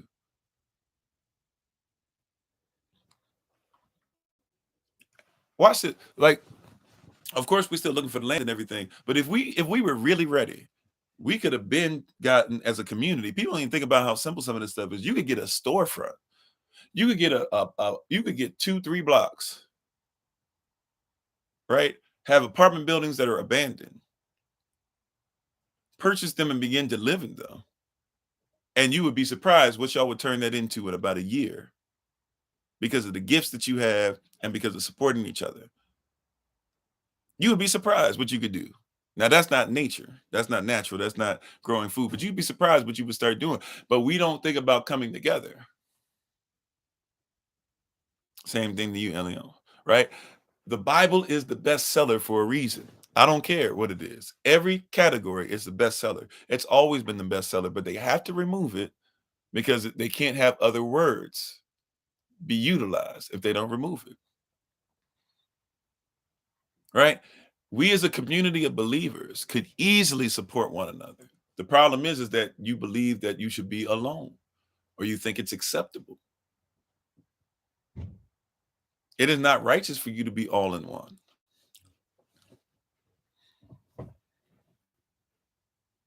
I want to give you guys something. As much as you think, now there are exceptions to this, obviously, but you would be surprised how much community, how much more community there is on the streets. Not just as far as gang life, they got more community than a lot of us do too. But homeless people have more community than y'all have. When I was on the streets and I know somebody had a child or something, they were pregnant with a child, they're gonna eat and they're gonna be taken care of. If somebody was pregnant, sisters would be like, well, you know what? There's some that were selfish, but a lot of sisters would be like, okay, we know they only gonna have this many rooms. This is one of the cleanest places. We're not gonna go there. She need to go ahead and make sure her babies get in there. Let's make sure she gets in line first.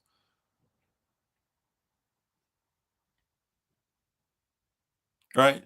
Like if I went out somewhere, even when I was smoking, if I had if I was able to buy a pack, somebody asked me for a single, they said, man, I give you 50 cents for it. Man, I got a pack right now. Don't worry about it. If somebody knew that was my last one and I said, don't worry about it, it's all gravy. Somebody said, no, bro, let me go ahead and give you $1, right? $1 for a cigarette. Now y'all would be like, oh, that's terrible, this and that. But at least he had a mind of like, yo, if I'm gonna take from you, I'm gonna give you twice as much as what it's worth. Because you doing me a solid. Like there was community out there. There were people that slept outside under bridges and stuff. Um, um, in the cold. And they know somebody else wasn't ready for it. They tell them, hey, look, I can't spare any blankets, but if you call this number, meet them over here because we don't want them to know where we're staying at because they'll try and break us down and they'll try to kick us out of here. But go down that way, call them on this number. They'll come and meet you over here. They'll bring you some blankets and stuff. They might even, if you want to just go to the shelter, if you ain't ready for this, just go to the shelter, but you ain't going to make it. And also, there's hot plates over here too. So when you come back over here, don't come back out here without a hot plate. You can buy a hot plate over here. You can use it to warm it up like this. This is what you buy to be able to get electricity out here, and you can be able to make sure you stay warm overnight in your tent. Like they even if they couldn't stand each other, they're not gonna let you freeze. They're not gonna let you die out here. But they have more mindset of coming together. Now you can say it's out of necessity, right? But like when I first started, the first time SOC ever in life, in my life, right? So because it's something that was my baby to make sure was born into this world. So when SOC came together, when Servants of Christ came together, the organization, we've been around technically since like 2004, 2005 officially. It wasn't until I was homeless. What is this? 2009, 10, somewhere in there. Wasn't until I was homeless that I actually started putting together a list of places that people could go to if they didn't know where to go to eat, if they didn't know where to get shelter, if they didn't know where to go to a service, if they wanted to go to a service. Why? Because when I was out there, I actually learned from other people who would say stuff simply like, "Hey, man, you want to learn about this area you in? Like, get on the bus. Go here. They give out bus passes. They give you like $15. Use it and use your first $15 for that whole week. Just use it to travel and just keep going from transfer from this bus to this bus and just learn the whole city." And then, they same people would say, "Hey, if you want to eat, you got to make sure you get on the bus that comes from the shelter to take us over here. It comes at this time. Make sure you catch it so you can go ahead and come here. And here's where they give you free clothes. And here's where they did this." Right. So when I saw that, but I realized there were a lot of people who were coming in new to being homeless like I was. Yeah, basically networking, right? So it was like when I realized this stuff, I was like, oh, you know what? All these places, even these places that serve, they don't really talk to each other. So there's like, so in DC, for example, there's a place like called Some. Uh, it's SOME, S period, O period, M period, E period. It stands for so others might eat. So if you get there early enough, they basically have these lines. Women get to go first, and then men get to go in afterwards. And they give breakfast and they give lunch. And they make sure if you get there on certain days, men, women, and all that stuff, and different names, they have different last names. You can come there certain days, you get certain clothes. So I was like, man, this is something that was excellent because I'm out here with torn up clothes, this and that, but I can get some brand new clothes. I was getting help by the church that I was doing work for as well. But like I was like, man, okay, cool. I might be able to find some dress shoes in here. I might be able to find sandals in here. I might be able to find like find an African outfit that I would like to wear, or, whatever it is. If I need a suit and tie, I was able to go to these places, right? There was something called Martha's Table. So if you go to Martha's Table, they feed you breakfast and stuff like that and things of that nature. They have places where you can go, and if you stayed in the Rising till about 12, they would make sure that not only that you got fed, but then you got a place to rest. They would make sure everybody could stay clean. You can go get a shower in there and all that stuff because you got to get out of the shelter as soon as possible. And a lot of shelters, they don't take care of you that well. So guess what? A lot of people didn't want to take a shower at the shelter because it was disgusting. So you can go somewhere else. You can clean up after yourself, all that stuff. Somebody will keep it clean for you as well in between. And you can go and take a shower and you can have some peace and you can feel like a human being for once. And if you're not comfortable with everybody seeing you naked, you don't have to worry about that. Like there's a lot of stuff. You just found peace. And then they'd allow you to do art projects. You could draw, you could paint, you could learn how to play music. You could do that. They did all those things, right? So you find out about that. You're like, okay, cool. And then they would send a van out. So you couldn't eat lunch there. They gave breakfast, but they would send a van out. If you knew what the spots that the van was going to be at, you could show up at a certain time before you had to go back to your shelter to try and get in before they wouldn't let you in.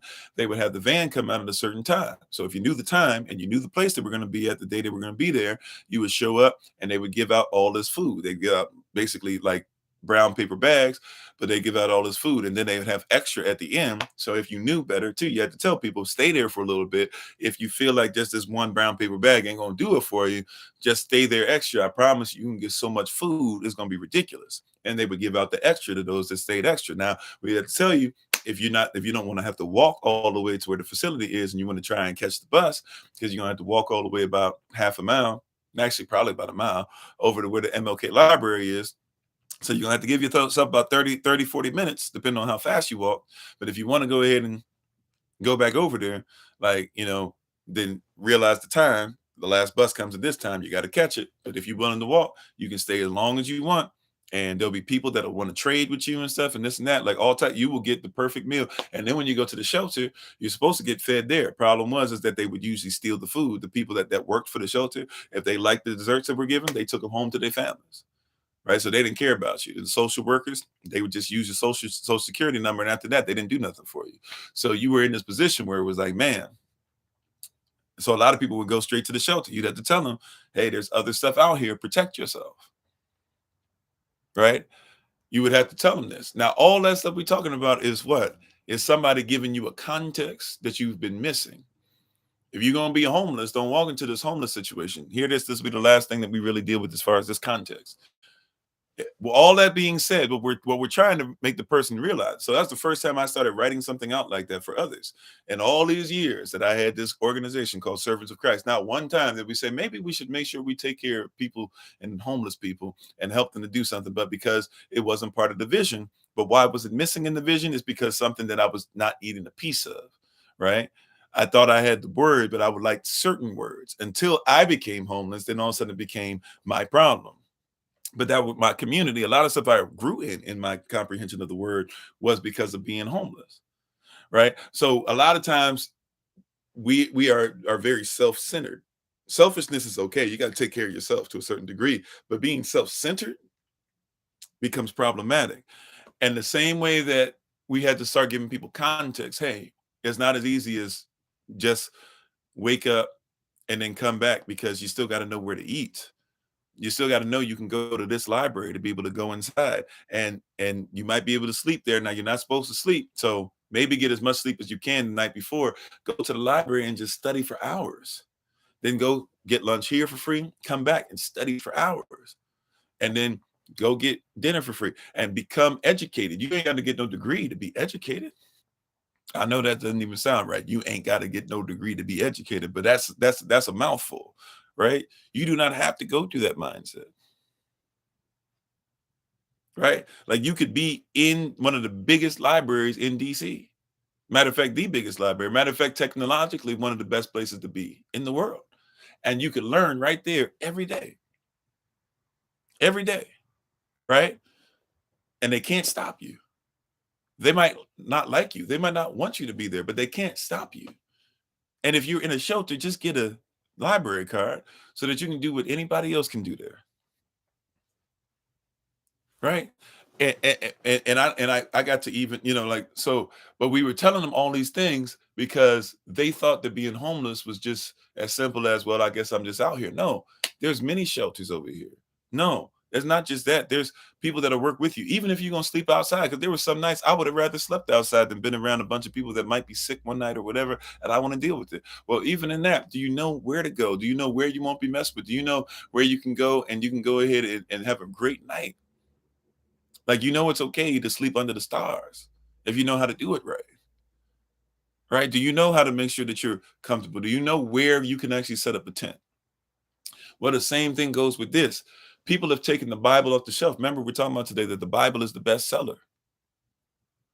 Yeah. And we got to tell people they've removed it from the shelf. So you keep trying to read something, but you're like, I don't know how to eat it. I don't know how this clothes me. I don't know how to use this under the stars. I'm trying to talk about astrology, but I don't know that these were the first astrologists. If we're talking about Phoenicians, I'm using Orion's belt instead of the one that created it. And there's exactly right. I experienced homelessness. So guess what? I've experienced this. I live it. You got to live this, y'all. Because there's somebody coming who's trying to live what you're living. They feel like they're without a home.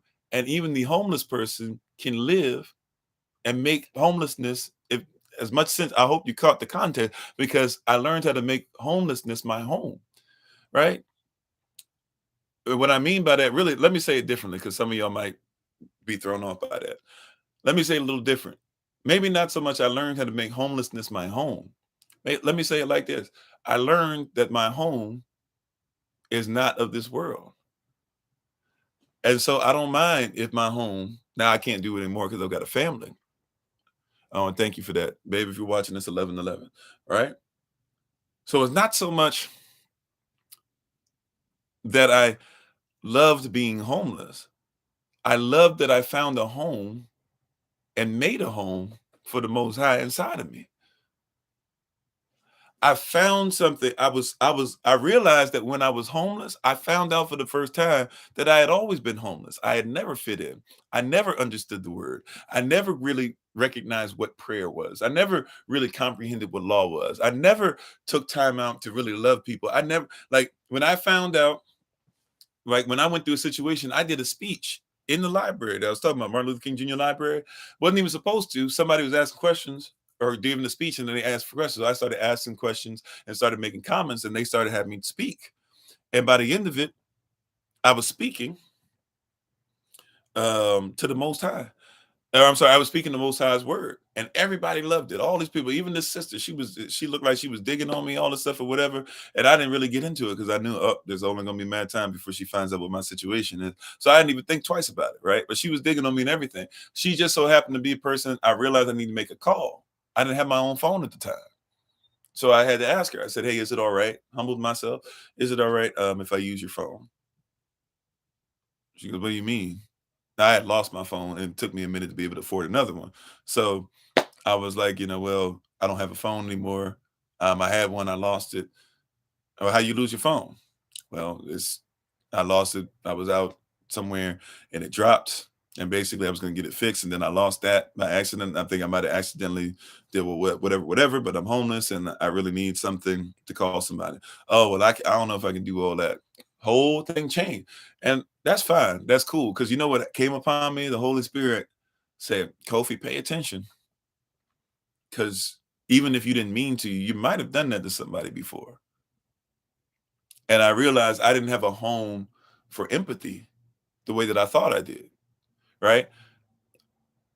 I didn't realize that even in being homeless and that going from me to being by myself to then me and having my three babies with me and all this stuff and going through things. And I always used to talk about panhandling. Even when I was homeless by myself, never panhandled, right? But when your baby girl need diapers and you ain't got no money coming in, you will humble yourself, right? I ain't gonna have my baby girl just looking any kind of way. So I'm out there at the train station. Can't remember which one. Green Line, might have been Anacostia, might have been Congress Heights. I don't know. But I'm out there, and as people are coming in, I don't have a cup, but I'm asking people. I'm begging people. I'm saying, please, my daughter doesn't have diapers, and I'm watching people out there just pass me by like I'm nothing. And I was clean shaven and everything. Didn't didn't show up trying to look poor, broke. Was just out there being honest. Please, please. Right? I didn't come here busted and disgusted. I'm not trying. I didn't have a sign. Just my daughter needs diapers. Can you please help me? And people just pass you like you're nothing. And I realized, man, have I ever done that? My hope was no. I don't know for sure if I did or didn't. But what I'm saying is that I realized in being homeless, it was the first time in those situations, was the first time I really started comprehending, like, oh, I have to really make a home for the kingdom, right? I have to really make like a home for people that will help. People will help each other, because like this is wild out here. Like my daughter. And look, you could say you ain't had your life together, you deserved it, this and that. Look, I'll take some of that on the chin. But in that moment in time, that don't matter. Baby girl can't be nasty tonight. Like at that time, you can say whatever you want. She can't go to sleep nasty, right? Because I'm at the last. Look. I did the cloth diaper thing from time to time, but look, I even had to panhandle at that point. If I would have had to panhandle to spend more money to make sure that I could wash the cloth diapers and just go and buy some diapers, right? So I had to make a decision. I had to make a decision. And I went out there, you humble yourself and you go out there. And I've only done that maybe once or twice in the entirety of my life, but it was enough for me to get the point and get the message. But you know what also happened out of that? What also happened out of that is I said, okay, I must become greater in what I'm doing. Right? This isn't, though he slay me, yet I'll trust him. He didn't slay me. He didn't put me through this because he wants me to think that I can never be greater. He put me through this because he wanted me to see that there's more. Like there's more in you. Like don't let this be the end of you. Don't let, like, you survive this. Your daughter will survive, and you'll see that even and watch this. Even all it took was one person, because that's really all it was. One person. Your daughter needs diapers. Okay, here you go. Here's $5. And they thought that they was like kind of like being like get out my face kind of sort of. But I was thankful. I said thank you so much. I appreciate you. And couldn't afford to get on the train. Could have tried to like get right behind him and act like I paid and all this stuff, and then try to run out when I got to the other place or whatever. I've done that before. I ain't gonna lie, But no, because of the faithfulness, I'll walk. I'll walk a mile to where I reside, then walk a mile past where I reside to get the diapers, and then walk back. because I know where to get some nice diapers for $5 back then. Even back then they was getting too much. You're getting ridiculous for the price. But I knew where to go get them. Right. But I learned humility on a level. And so every time, like if somebody says, man, I'm looking for diapers and this and that or whatever, look, it's not up to me to figure out whether you actually telling the truth or not. If I'm led by the Spirit, take it. And even if you take it and use it for something completely different, that's between you and the Most High. See, but I learned in being homeless or even coming out of the experience, I learned what it was to make a home for humility, a home for empathy. We've taken the Bible off the shelf and stopped letting it be the bestseller. We need to put it back in its home. It deserves to come first. Yeah, and when you hit rock bottom, you're going to go back up. Even if you haven't hit rock bottom, you can still go back up.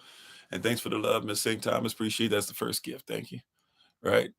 Like it's time for us to recognize and realize that like your situation you're going through could simply be because you haven't had a home for the word.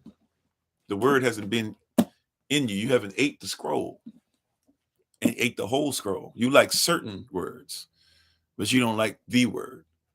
You like certain phrases, but you don't like every phrase that's mentioned in there. You like,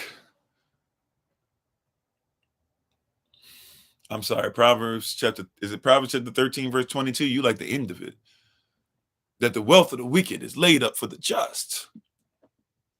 But the first part of the verse says what? You got to think about generational wealth. If you think about your children's children, then the wealth of the wicked is laid up for you because you've been justified by your acts. Remember, you're not justified. We showed you in the scripture the other day. You're not, this was actually Early Rise Bible Study session, excuse me, but we talked about it a little bit. You're not justified by your faith, and you're not justified by your works. You're justified by your psychology, by your soul, by your mentality, by your habits. You're not justified by faith. You're not justified by your word. The just shall live by faith. Remember, and when you go look at the context of that, especially what they call the Old Testament, we went through all the context of when you see that the just will live by faith. We looked at all the verses that pop up with that. And the original one goes back to what y'all call Old Testament. And in that Old Testament is telling you specifically that it's not your faith. Well, actually, you got to put all of them together, I guess. But it's not your faith that justifies you, nor is it your works that justify you, right? If the just shall live by faith. The word live means walk. But also when you walk by faith and not by sight, then certain works will show up as a manifestation. So your works don't justify you, but neither does your faith. Faith without works is dead anyways, which means works without faith is dead. But so you're not justified by either. They don't justify one another. They are both manifestations that come out of what truly justifies you, which is let this mind be in you that also was in Yahshua HaMashiach. See, so the whole argument is it's justified by faith. Well, we got to be justified by works. Neither one of y'all are right. You're not justified by faith. You're not justified by works. You are justified by how you think. If you think how the Most High thinks, then you will have faith in the Most High. If you think, or if you work how the Most High works, then you will have what? Works of the Most High. You'll be justified. So those who have faith in Him and do the works of Him are justified already. Righteous. I told you we're going to go a little bit longer. I'm trying to get out of this same context. I promise. I told you it's going to be the last type of context we're talking about with this, right? One of your biggest problems you have is that you have preachers that are not justified to preach. That's opening up a whole box. I get it, right? I could be sitting up there in Pandora's box all day. But one of the biggest problems you have is you are not justified to preach. A lot of preachers are not justified. Watch this. If you were, and I'm not saying even preach, how about I say this, to be in a position of rabbi, of teacher, of somebody, that's what you do all day. Somebody should be coming to you. You're leading and guiding people. You're watching over ceremonies, things like that, okay? You're not supposed to be in that position in our culture till you were 30 years old. Why is it that you got 15-year-old rabbis? You got 15-year-old pastors. You got 19-year-old apostles. I ain't telling you what I heard. I told you people that I know. I told you people that I've had to coach who were apostles at 19, at actually 17, excuse me, and had to talk to them and be like, yo, like, I can see why your life is spiraling out, and had them still kind of sort of listen, but not listen, get married at 21 years old, having no mission yet. And then all of a sudden now they're divorced, but hey, the Most High is with them. And they were no, like, you weren't ready for this. You didn't have somebody that was there. You didn't have somebody that was there to be able to say, like, hey, you need to come out of that. You don't need to take those steps. You are not old enough for this yet. You don't have enough experience. You are not cultured enough yet. How you gonna be 17 and making sure you have marital coaching, doing counseling? What are we doing here? Because somebody can put together some nice words. And one of the brothers I'm talking about, he is articulate. I'm talking about, if you think that people use big words, he is somebody who can pontificate at a manner in which is divides all type of richness and things that are soluble, to be able to make sure in its solvency that creates sovereignty that would allow you to be able to see the mysticisms and idiosyncrasies go away, because we're not going to be mythological, but we're going to make sure that in all theology we are. Like, I'm talking about one of the most articulate brothers I've ever seen on the planet, still to this day, still preaching, and that's his gift. I'm here to tell you though, like, his life messed up. He can post something and get 100 people to be able to say right away, within a couple minutes, man, you're doing a great. Life messed up, right? You got people in position of rabbi. Yahshua himself was not baptized until he was 30 years old. That's why he was baptized at 30, because it was against the law. Do you hear what I'm saying? Not to be baptized, but for him to become a rabbi. You cannot be a rabbi until you're 30 years old. He was teaching rabbis at 12. Doesn't mean he could be one. Y'all only want to hear that, right? See, we keep removing the Bible from what it's saying. We keep removing the culture, the people, what they live by. Yehoshua, who you call Yeshua, who you call Yahushua, etc., who you call, some of y'all call Jesus. He did not ask John the Baptist to baptize him until he was 30 years old. And by the way, he was obedient, because some of y'all be like, well, why John baptize him? John even asked, why you want me to baptize you? You the Messiah. I'm not worthy of tying your shoes. He said, no, suffer it to be so. You have the authority. You're authorized. I'm not yet. I got to follow the law. Because if the king doesn't follow the law, then everything that the king speaks is folly. Thank you for the love. Appreciate it. It was WCP. How you doing? Do you not, thank you again. Do you not recognize, if the king doesn't follow the law, then whatever a king decrees must be established. If the Most High ever lied, this is how important it is, every word. If the Most High ever lied, everything you live in would have to go away. Do you know that? That's how powerful this is.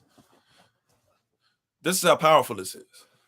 If the Most High ever said a lie, everything that exists has to go away, because you live in a universe. What does universe mean again? Uni, singular, verse, spoken sentence, which means that the universe is a single spoken sentence. So everything comes out of Barashat, Bara, Alacham, Atshamayam, Arat. In beginning, Alacham created the heaven and earth. Anything else that we try to do, if it doesn't come out of that, you hear what I'm saying? Anything else that we try to do, if it doesn't come out of that, if he lies about anything else, then it's all a lie. It's all a lie. That's why you got to learn the original. We wrestle not against flesh and blood, but against principalities. That's an original. Anything else, if he goes by anything else, he's a liar, and the truth is not in him. That's why he's not a man, that he should lie. And he doesn't have to even be. At that time frame, in that time period, that's why he even hadn't come as what? The Son of Man, that he would have to confess. Because confess means to have the same logic. He didn't need to have the same logic as himself. You need to confess. He doesn't confess. Did you get the context? Because people try to use that. They'll be like, oh, well, he's not. It says clear he's not the Son of Man. No, he's not the Son of Man that, like you, to where he needs to confess. He's already one with himself. Didn't he swear by himself? Doesn't your word say that? I don't swear by this. I don't swear. He said, I swear by myself. Kofi, you give a you do a great work down there for me. You tell the truth. You give the people this, you give the people that. But I don't need you in order to swear by what you say. You must swear by what I say. You must confess what I say. I don't lie. I don't have to change any of this. You've lied before, Kofi. Come on, somebody. Hallelujah. You've told lies before, Kofi. Yeah. You've told lies before. So people can't really swear by your word because your word is everything and it's great. But you know what? At the end of the day, like you still told lies before. And guess what? At some point in your life, you'll probably tell another lie, even if it's to try and give somebody a surprise or just try to keep something from somebody that you think is going, you probably still gonna lie.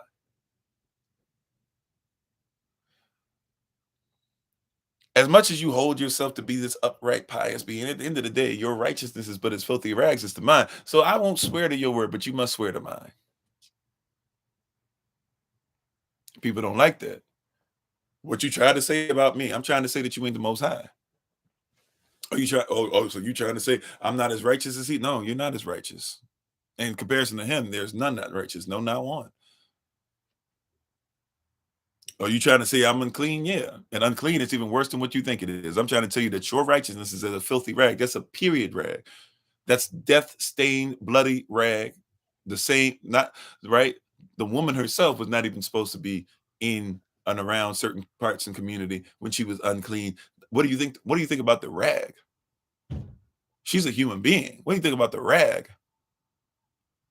That's what your righteousness is. Your righteousness is not the woman. The woman is getting rid of the unrighteousness, impurity out of her, right? But you're going to still be that rag. That's what your righteousness is. That's why I'm not trying to be right. I'm trying to be righteous. My being right is filthy rag. My righteousness is not my righteousness. Righteousness is of the Most High. I have no righteousness outside of him. This is why the Bible says that Yehoshua, when he became man, and we should follow his lead on this, it said he made of himself no reputation. That's zero reputation. Go ahead, say what you want to say about me. I'm going to still speak him. Go ahead, kill me off. You killed off the Messiah. Go ahead and tell me that I'm wrong for the way. Call me a simp because I love my wife. Yehoshua died for his. Run tell that. How about that? Go run tell that.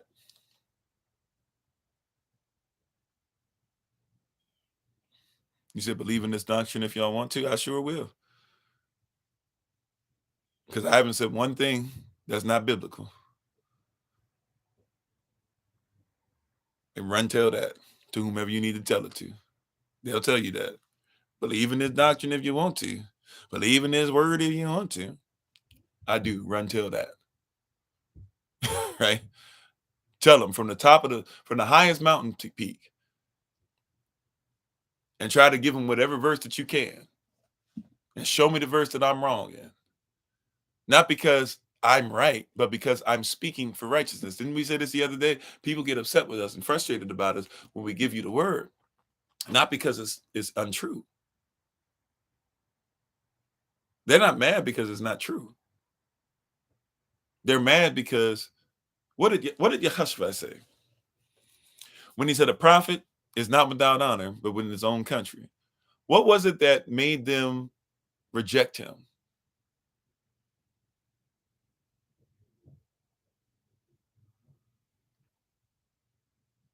Yeah, even as he was on the cross, prayed for him, right? What is it like? Hear what I'm saying. Hear what I'm saying. Hear what I'm saying now. What was it that made these people frustrated? That's why the Bible has to be the bestseller. Keep it where it is. They weren't upset with Yahshua because they thought he said the wrong thing. You better be ready. They weren't upset that they thought they didn't nowhere in that verse when you read that when it talks about the prophet is not accepted in their own home. Nowhere does it say, hear me and hear me well, y'all. Nowhere will you hear it said that they didn't believe what everything he said. How you doing, Brother Christopher? You know what I'm saying? Hear me and hear me well as we get ready to take our leave, right? Hear me and hear me well. They never had a problem with what he said because they thought it was a lie. Everything he said was true. Go read it for yourself. Read your Bible. It'll bless you. I'm sorry that the actual verse is not popping up in my head now. Go Google it if you need to. Right. But when he says a prophet is not without honor, but except for in his own country, they never said what he said was wrong.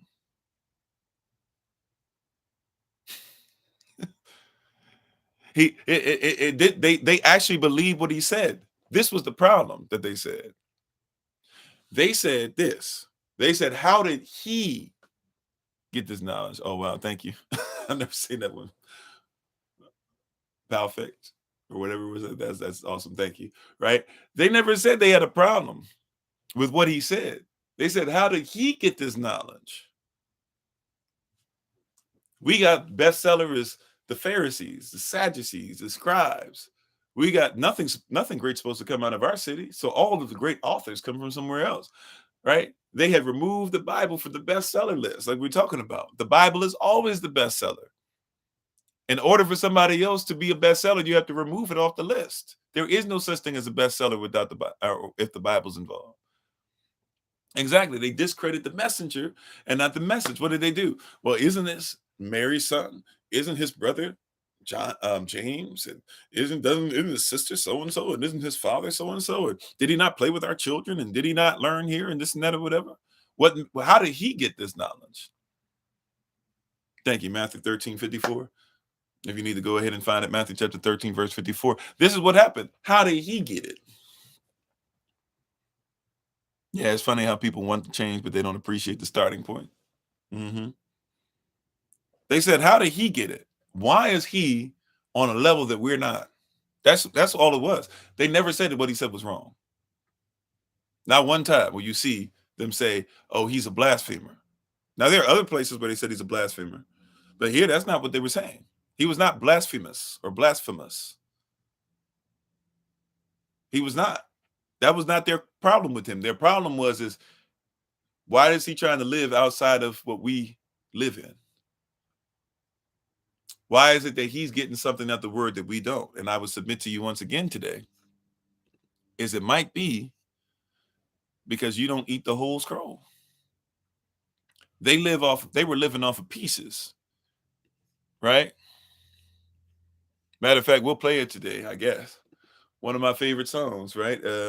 By Toby and Wigway, Day Ones, right? The chorus is, cause I came straight from out the slums, so I need a check like them Jordan ones. I swear it's for all of my day one, cause they came out here making bread, but they came from crumbs, right? They were mad he was making bread because they came from crumbs. He ain't eating on crumbs no more. See, if they really knew what was happening, oh, Holy Spirit, we really got to take our leave. I wish we had more time, right? But if they really comprehended and knew what happened, is that they were still eating off crumbs. But he had not only was he giving them bread, he was the bread. And crumbs, although they come from bread, they ain't on the same level. Y'all know this, right? Oh, hallelujah. Like crumbs, they come from bread, but they ain't on the same level. There's going to be some people who got crumbs, got pieces of what you have. They live by the crumbs. Because even the dog has enough sense to eat the crumbs that fall from the master's table. And you got to have faith. Oh, woman, great is your faith. Like, you got to have great faith just to eat the crumbs sometime. But imagine if you go from eating crumbs to eating bread. And he had gone from eating bread to becoming the bread. Bread hit different than crumbs.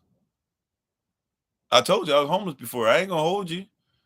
When you homeless, I ain't never really done it. But when you homeless, I can see somebody 10 years in, go right in front of you and just dig in the trash can. You throw away a part of a Subway sandwich, they go right back in there. They don't care what you got, this and that or whatever. They have, because I've been there some nights that you look and you be looking hard, right? I've been there some nights. I understand what it is when somebody's smoking and you got an addiction and you looking at that cigarette butt that's on the ground and you thinking to yourself, man, I've seen some other cats that just take those plastic sandwich bags and they just put all the stuff in there and then they just roll it all together. Man, you know what? I seen some. You even think to yourself, man, that thing's still lit. If I just go ahead and take a drag real quick, maybe I'll sneak it. Nobody will see me. Like you get in certain situations where crumbs start looking appealing, right? And I'm not saying crumbs won't help you. There are a couple nights where I look back and I say, man, you played Russian roulette. Maybe you should have ate that piece of sandwich that somebody threw away. Maybe you should have. You could have easily that was the half a sub, bro. You could have just taken off the piece that they ate and threw it away. You could have ate from the rest. Right? Like, I'm just being honest with you. When you in a certain situation, crumbs be looking great. I was I don't know how the Holy Spirit brings all this stuff together. I was watching a little bit of there's a little bit on the shorts, YouTube shorts of some of the Eddie Murphy. I don't know if it was Raw, Delirious. I forget whichever one is the one that he did it in, but he was talking about how, you finally have sex with your woman or whatever. For me it'd be my wife, but y'all still deal with your women. So sex with your woman, and after all this stuff, and it's the best sex you've ever had, and you go, finally, this is the feeling I've been searching for. And he said, this is what it feels like to make love. And he goes, no, it's not that you made love. He's like, you didn't make love, it just felt really good. He said, you know why I felt really good? He said, you know why? Because you haven't got done for 5 months. He's like, if you're hungry, he's like, if you're hungry and somebody throw you a cracker, he said, that's gonna be the best thing you ever ate in your life, right? Some of y'all who remember this, remember what it was. He's like, oh, that's the best crack I've ever had in my life. Dang, what's that? A saltine? That can't be a salt. That had to be a Ritz. That was a Ritz. No, that had to be a Ritz. Just a salted, right? Right. But he was like, because you ain't had nothing in a long time, right? So you'd be surprised. Somebody throw you a crumb. Go back to what we were talking about with relationships, right? Somebody throw you a crumb and you think it's the bread. That's why you got to know the whole version of this. A lot of y'all get crumbs and then be thinking it's the bread. Jesus is a crumb. Yeshua is the bread. Woo! Y'all missed it, right? But Genesis is a crumb, but a shot is the bread. God is a crumb. Elohim is the bread. Dating is a crumb. Marriage is the bread. Breeding is the crumb. Sex is marriage. That's bread. My bread is butter, not my crumbs are butter. What y'all doing up here having crumbs? You eating more butter than crumb. I know we ain't really supposed to eat neither like that, but you hear what I'm saying? Get the context. You having buttered crumbs, talking about how great it is. They ain't nothing but butter. Have some bread. And let them butter the bread before they bring it out. Let them bake it with butter and see what the difference is. It's different when you eat bread. Bread hit different than crumbs. Come on. Bread hit different than crumbs. Butter is tasty, but it don't hit the same as buttered bread. Bread hit different than crumbs. And we out here living by crumbs and being upset that people are living by crumbs. You living by crumbs. Leave them crumbs alone. Those crumbs are not essential to your walk. Leave those crumbs alone. Some of those people that you don't talk to no more, that you don't live with no more, that aren't in your circle of friends anymore. You said that circle. You said that circle that you used to have of friends. Leave them alone. Right? Leave them alone. Right? That's them. They crumbs. They were supposed to flake off. That marriage that you still talking about and it been over for a long time and you keep bringing up this and that or whatever, forgive and release it and be delivered. Deliver something else in place of that thought process. That's a crumb. You supposed to be in bread now, baby. Baby boy, baby girl. Right? Be bread. Out here making money. Make some bread. Stop trying to sprinkle crumbs. Out here with 10 pennies, acting like 10 pennies spend like 10 hundreds. You hear what I'm saying? There's a difference between bread and crumbs. Yes, if you get enough crumbs together, it'll help you out. But I'd rather just have one bite of bread than have to keep living by crumb after crumb after crumb. Now, when you little in this thing, sure, keep getting the crumbs. But as you get more solid, you should become bread. Don't let me catch none of y'all out here being no crumbs, chasing after crumbs. I come to his services. I come to her services because she promised me she just give me, she got a word. She said, "Come here because I've got a word just for you. Come up to the stage. I've got a word." I'm not saying that that can't be something that's relevant, but hear what I'm saying. Everything is always, "Oh, he said he got a crumb just for me. Okay, cool. The next I'll come, and he's got another crumb." You better study this bread. That's why I'm not saying if somebody invites me to something, they say you only got 5 minutes to speak, no problem. I give you a word in 5 minutes, but if you coming over here, we ain't giving out crumbs. I'm sorry, y'all. I know we way over time, but I'm just being obedient. We ain't giving crumbs out here. We give them out bread. I used to keep hearing people say, saints, right? Keep it simple, stupid. That's what they used to say, KISS. Keep it simple, stupid, or keep it simple, saints. And I realized when they started teaching that even in schools and when they started preaching it, I started realizing that they think that saints are stupid. And if I can preach that in front of the saints, where I will say, keep it simple, saints, and or say, keep it simple, stupid, and say both of them, and none of the saints even react, I realized the saints are okay with being stupid. No, we can't do that over here. We ain't keeping it simple. We keeping it real. We ain't keeping it crumbs. We keeping it bread. If you ain't ready for bread, don't come listen to Pastor Kofi. If you ain't ready for bread, don't come listen to Elder Alma, right? If you ain't ready for bread, don't come listen to Minister Tamara. If you ain't ready for bread, don't come ready for Minister Anais, for Minister Shante, for Minister Sharon, for Minister Joseph, for Minister Moselle, for Minister Morel, for anybody else who ends up being part of the ministerial staff, because they coming. They coming. And any of them that's coming, I'm just telling you, I'm not having them coming here to give y'all crumbs. And if they give you crumbs, they need to sit down somewhere, or they need to go somewhere where they let you give crumbs, right? They have authority to give you bread and living water. Hallelujah. Right? We're not coming here to give you crumbs. We're not coming here to treat you like you're 2 years old. We're not coming here to say, "Hey man, have a sip of this milk." You need to eat some meat. You need some meat in your diet. You need some bread. You looking a little thin. Remember they used to say that back in the day? Now y'all so worried about looking like this, right? And all your pictures and stuff and those fake pictures on TikTok, y'all be up there talking about some, like that's really you anyways, like you shaped like that, like anybody wants bones. They taught us when we was younger that we wanted some bony women, but we don't no man want no bones. But you was sitting up there, right, doing all that. Like we don't want no bones.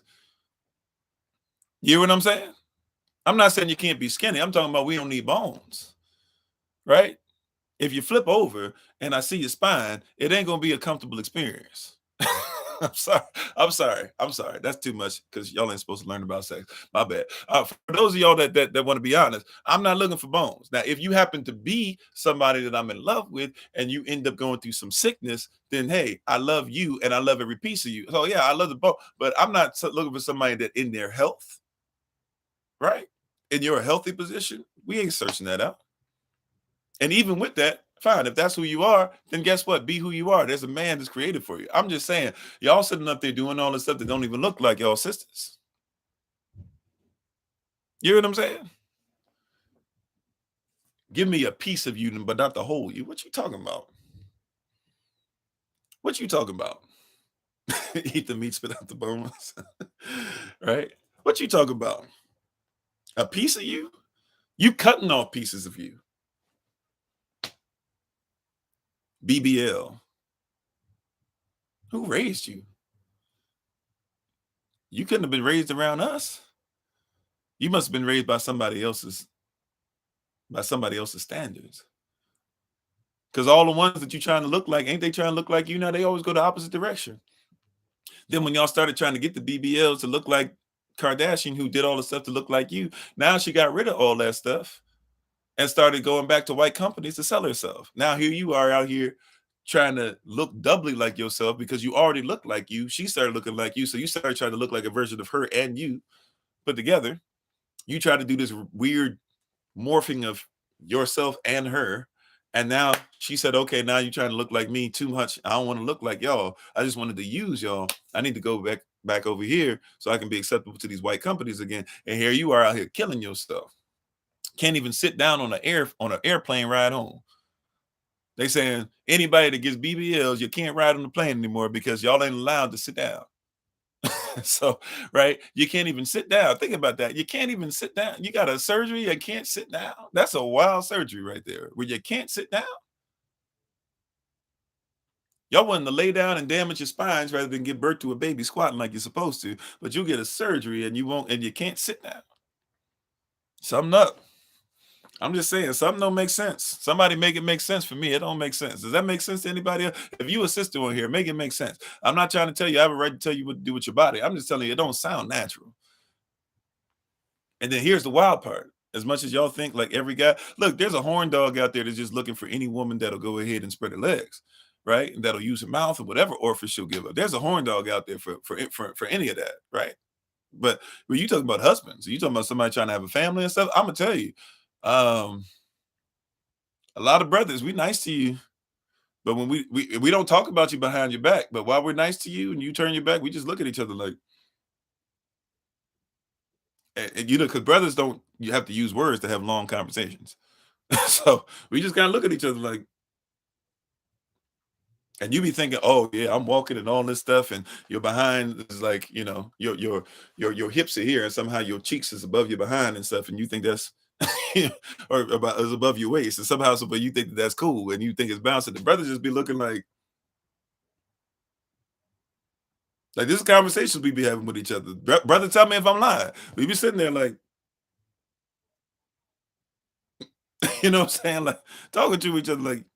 And when you see it, because you've been so malnourished in your culture, you'll be sitting there thinking that we're saying all types of stuff like we're attracted, like, ooh, look at her. No, we ain't saying look at her. We're like, bruh, what is this? Like that's what we talking about. You don't know how to speak man. We be looking at each other like, what is this? Like, yo, you be sitting there trying to outdo other sisters, having eyelashes. Brothers are like looking at you like, bro, you send them eyelashes. Now, some guys are going after your eyelashes because they know that, and then it's not real. I'm not saying this is real. I'm not saying this is real. This is the mindset that men have been mistaught. But a lot of guys that even go after girls if they have eyelashes and stuff like that, because guys are not attracted to eyelashes. Guys have never actually, I've never had a conversation with a guy about a girl's eyelashes, right? But when he goes, if you see a girl with big eyelashes, a lot of guys think you're freaks. Because you know, eyelashes originally used to be worn by prostitutes. So a lot of guys, when they see eyelashes, they have a mindset. This, I'm just being honest. Porn. What is pornea? Pornea, porn, pornography is a false image of marriage. That is what not adultery, but fornication. That is what fornication is porn, a false image of marriage. So a lot of guys have a false image of a girl with like long eyelashes. Forgive my language. I'm not going to say it all the way I want, but forgive me for the vision that I'm about to give you. But I want to make sure I'm homiletical because you need to hear this. A lot of guys are thinking about long eyelashes because in their mind, they think that you're supposed to be in a certain position on the ground in front of them, looking up at them at a certain angle as they're looking down at you, and they're putting their hand on top of your head, and they're supposed to be seeing your eyelashes. That's what they're attracted to. That's where that came from. That's what it is. I'm not saying wear whatever you want, boo boo. Do you? I'm just trying to tell you when men see you that way, you're trying to figure out why are they treating you that way. You're wearing something that tells them that's what you're supposed to wear. I don't know why I'm dealing with all these comedians and stuff today. Dave Chappelle told you a long time ago that you'll sit up there and you'll be like, you see a girl walking past, right? And he from the DMV, just like I am. Okay. He from the DMV, just like I am. So maybe this is a DMV thing. Could just be a DMV thing, right? Brothers, sisters, y'all tell me if I'm just making this up, but this could just be a DMV thing. I think I've traveled enough to see that maybe it's a little deeper than that, but it could just be a DMV thing. I'll admit it to you. However, when we see a girl in DMV, this is what Dave Chappelle told y'all, watch Killing Them So Softly, right? And he says, you know, like you see a girl, you know, you see a girl and she out there and she looking good. He's like, and I'm not talking about in the classical sense. He's like, no, no, no. He's like, no, she got, he's like, no, her skirt is all the way up to the back of her, you know, AS, you know what? And he says, you know, she wearing her turtleneck with her, you know, her breasts mashed together and they popping up the top of the turtleneck and everything. Right. And he goes, and he's like, you know, you might be drunk. So you maybe it's not what you want to say, but in your mind, you just pop out with something. You just say, dang, look at them TITTI, you know what, right? Look at them T words. And she'll turn around, she'll say, just because I'm dressed this way does not make me a whore. And he said this. He made it a point to say this, even back then, before he became even more conscious. He made it a point to say, hey, she is absolutely right. She is not a whore. Don't forget it. Right? But he said, that's just like me, Dave Chappelle, the comedian, walking down the street, and I'm wearing a police officer uniform, just as a costume. And all of a sudden, somebody runs up to me. Oh, thank God. There you are. With something going on over there. We need help. Help us, please. And he says, oh, just because I'm dressed this way does not make me a police officer, right? And it's funny, but he was getting to a point. He was like, hey, you might not be a whore, but you're wearing a whore's uniform. Now, I'm not here to tell you that we get to tell you what to wear. I'm not here to slut shame. I'm just trying to get you to comprehend, especially think about the world that you're in, the system that you're in, the country that you're in. Do they treat women with respect or not? See, if I go back home, a woman can be showing her stomach, even though they don't really all the time. But there can be ceremonies where our sisters back home can be bare chested and dancing. And no guy is sitting up there talking about, man, I can't wait to hit that. Right. Like because you're not sexualized like that in that area. Right. But that's not where y'all live, is it? Right. Like there are sisters when you go back home. Like if you look at the Bible tells you that there were women that showed their stomachs, that there were women that had nose rings that were attached to earrings. The Bible tells you these things. The Bible told you that they had trinkets around their feet. I mean, around their ankles. Right? So we know what time it is with that, but you're not living in that. You don't have brothers out here that are trained. So just be careful about what you're attracting. That's all I'm trying to say is be careful about what you're attracting. Just be careful about what you're attracting. That's all I'm trying to say is you're sitting up there saying all this stuff, but just be careful about what you're attracting because see, yeah, a man shouldn't just think that look, a woman should be able, if she chose to, I don't think you should, but if she chose to walk buck naked down the middle of Chicago, she should be able to walk down there without somebody ogling her, catcalling her, touching her, doing all that. But let's keep it 100, sisters. Some of y'all been on the train station and had brothers try to reach down your blouse and act like it was an accident. All right. Let's not play. Let's not play with it. Right. You should be able to, what you should be able to do may not be what you could be able to do. You hear what I'm saying? What you should be able to do may not be what you could be able to do. And so all I'm trying to tell you is that you have a lot of brothers who have been trained to be over sexualized. Every commercial for jewelry, every commercial for food, every commercial for sports, everything has always got to have some woman. Look, there are brothers that now deal with pornography issues that are watching cartoon versions of pornography based upon what they watched when they were young. Because why? Because Shira was out here buck naked. And then He-Man, whatever the little girl that was with him was out here buck naked. Right. And the and all these things like trolls were out here naked. You would be surprised what people are looking at in cartoons. You would be surprised. He-Man was out here buck naked. Skeletor was out here buck naked. Like these boys, this is what they were watching. And little girls, y'all was watching little girls do that stuff too. Like we don't comprehend. You are surrounded by it. And once again, the Bible's supposed to be the bestseller, but we keep taking it off the shelf. Go ahead and show them He-Man instead of the Bible. Go ahead and let them watch this. Go let them watch that. You know how many little boys have been watching Dragon Ball Z and they think that they watch pornography with Bulma in it? If you even know who I'm talking about. Do you know the difference between anime and hentai and what hentai anime is? Do you know why they put tentacles and stuff that the children watch when they're little? Because they have tentacles that be messing with these girls in the hentai anime. You know what I'm saying? Like they did this on purpose. If I see tentacles in like if I see a monster that's supposed to have tentacles on them in an anime thing, I will immediately turn that thing off because they're grooming them. I know what that is because I got groomed with that, watching that stuff. And then when they showed tentacles when I got older, oh, okay, I guess. And then you realize, wait a minute, what this don't even make sense. I want a woman to get raped. Like there's a lot of people that want that to happen to women when they watch stuff. They want that to happen to women when they watch stuff, y'all. Where does that come from? That comes from they fed that to you when you were a child. It's time to start training up a child in the way that it should go. It's time to start putting the Bible back on the shelf. Let the Bible be the bestseller. Let it cook. Let it cook, right? How many women out here, yeah, exactly, are trying to be Barbie because that's what you saw. How many of y'all treat your man like an accessory because Ken is an accessory to Barbie? How many of y'all tried to raise Cabbage Patch kids instead of actual children because a kid is a baby goat? Don't goats eat cabbage? I don't even see. Matter of fact, do some research. Look up children on postcards with cabbage, and you'll find a very disturbing thing. You'll find that there's postcards that are hundreds of years old where babies are put in cabbage patches. Cabbage patch, yeah, yeah, cabbage patches. Go do some research on what that is.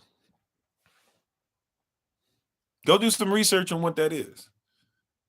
We don't even know where this stuff comes. You wanted a Cabbage Patch Kid, so but my sister wanted a Cabbage Patch. We finally got one. My father wouldn't even let her take it out the box because he wanted to be able to sell it one day because he knew y'all liked it that much.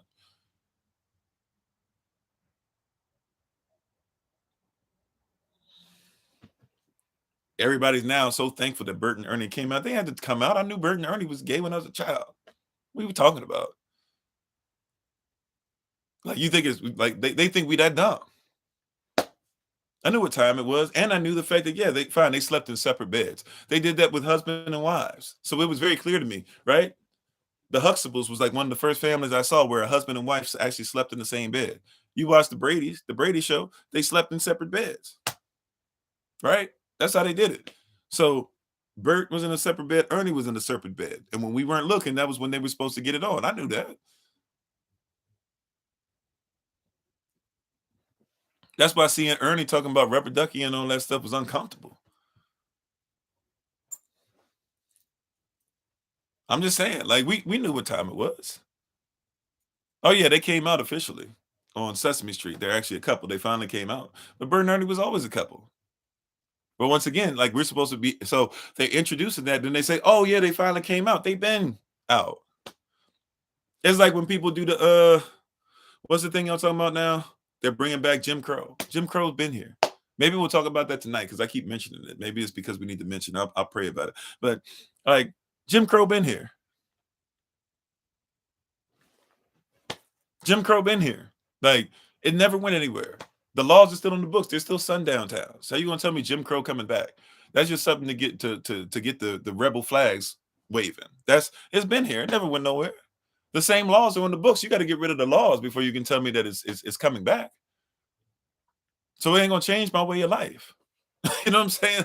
Like I know when I walk down the street and I'm certain places or whatever, when white people say hello, they be looking for you. You better say hello the way you want. And when you keep your head straight and move ahead, they've got problem with you. They be looking at each other like, should we call the police? They start following me. If they see me walking around with a dog that they think that I'm not supposed to be able to afford, they start following me. If they see my family and I in a vehicle they think we're not supposed to have, they start following us. It ain't going nowhere. It's just coming back.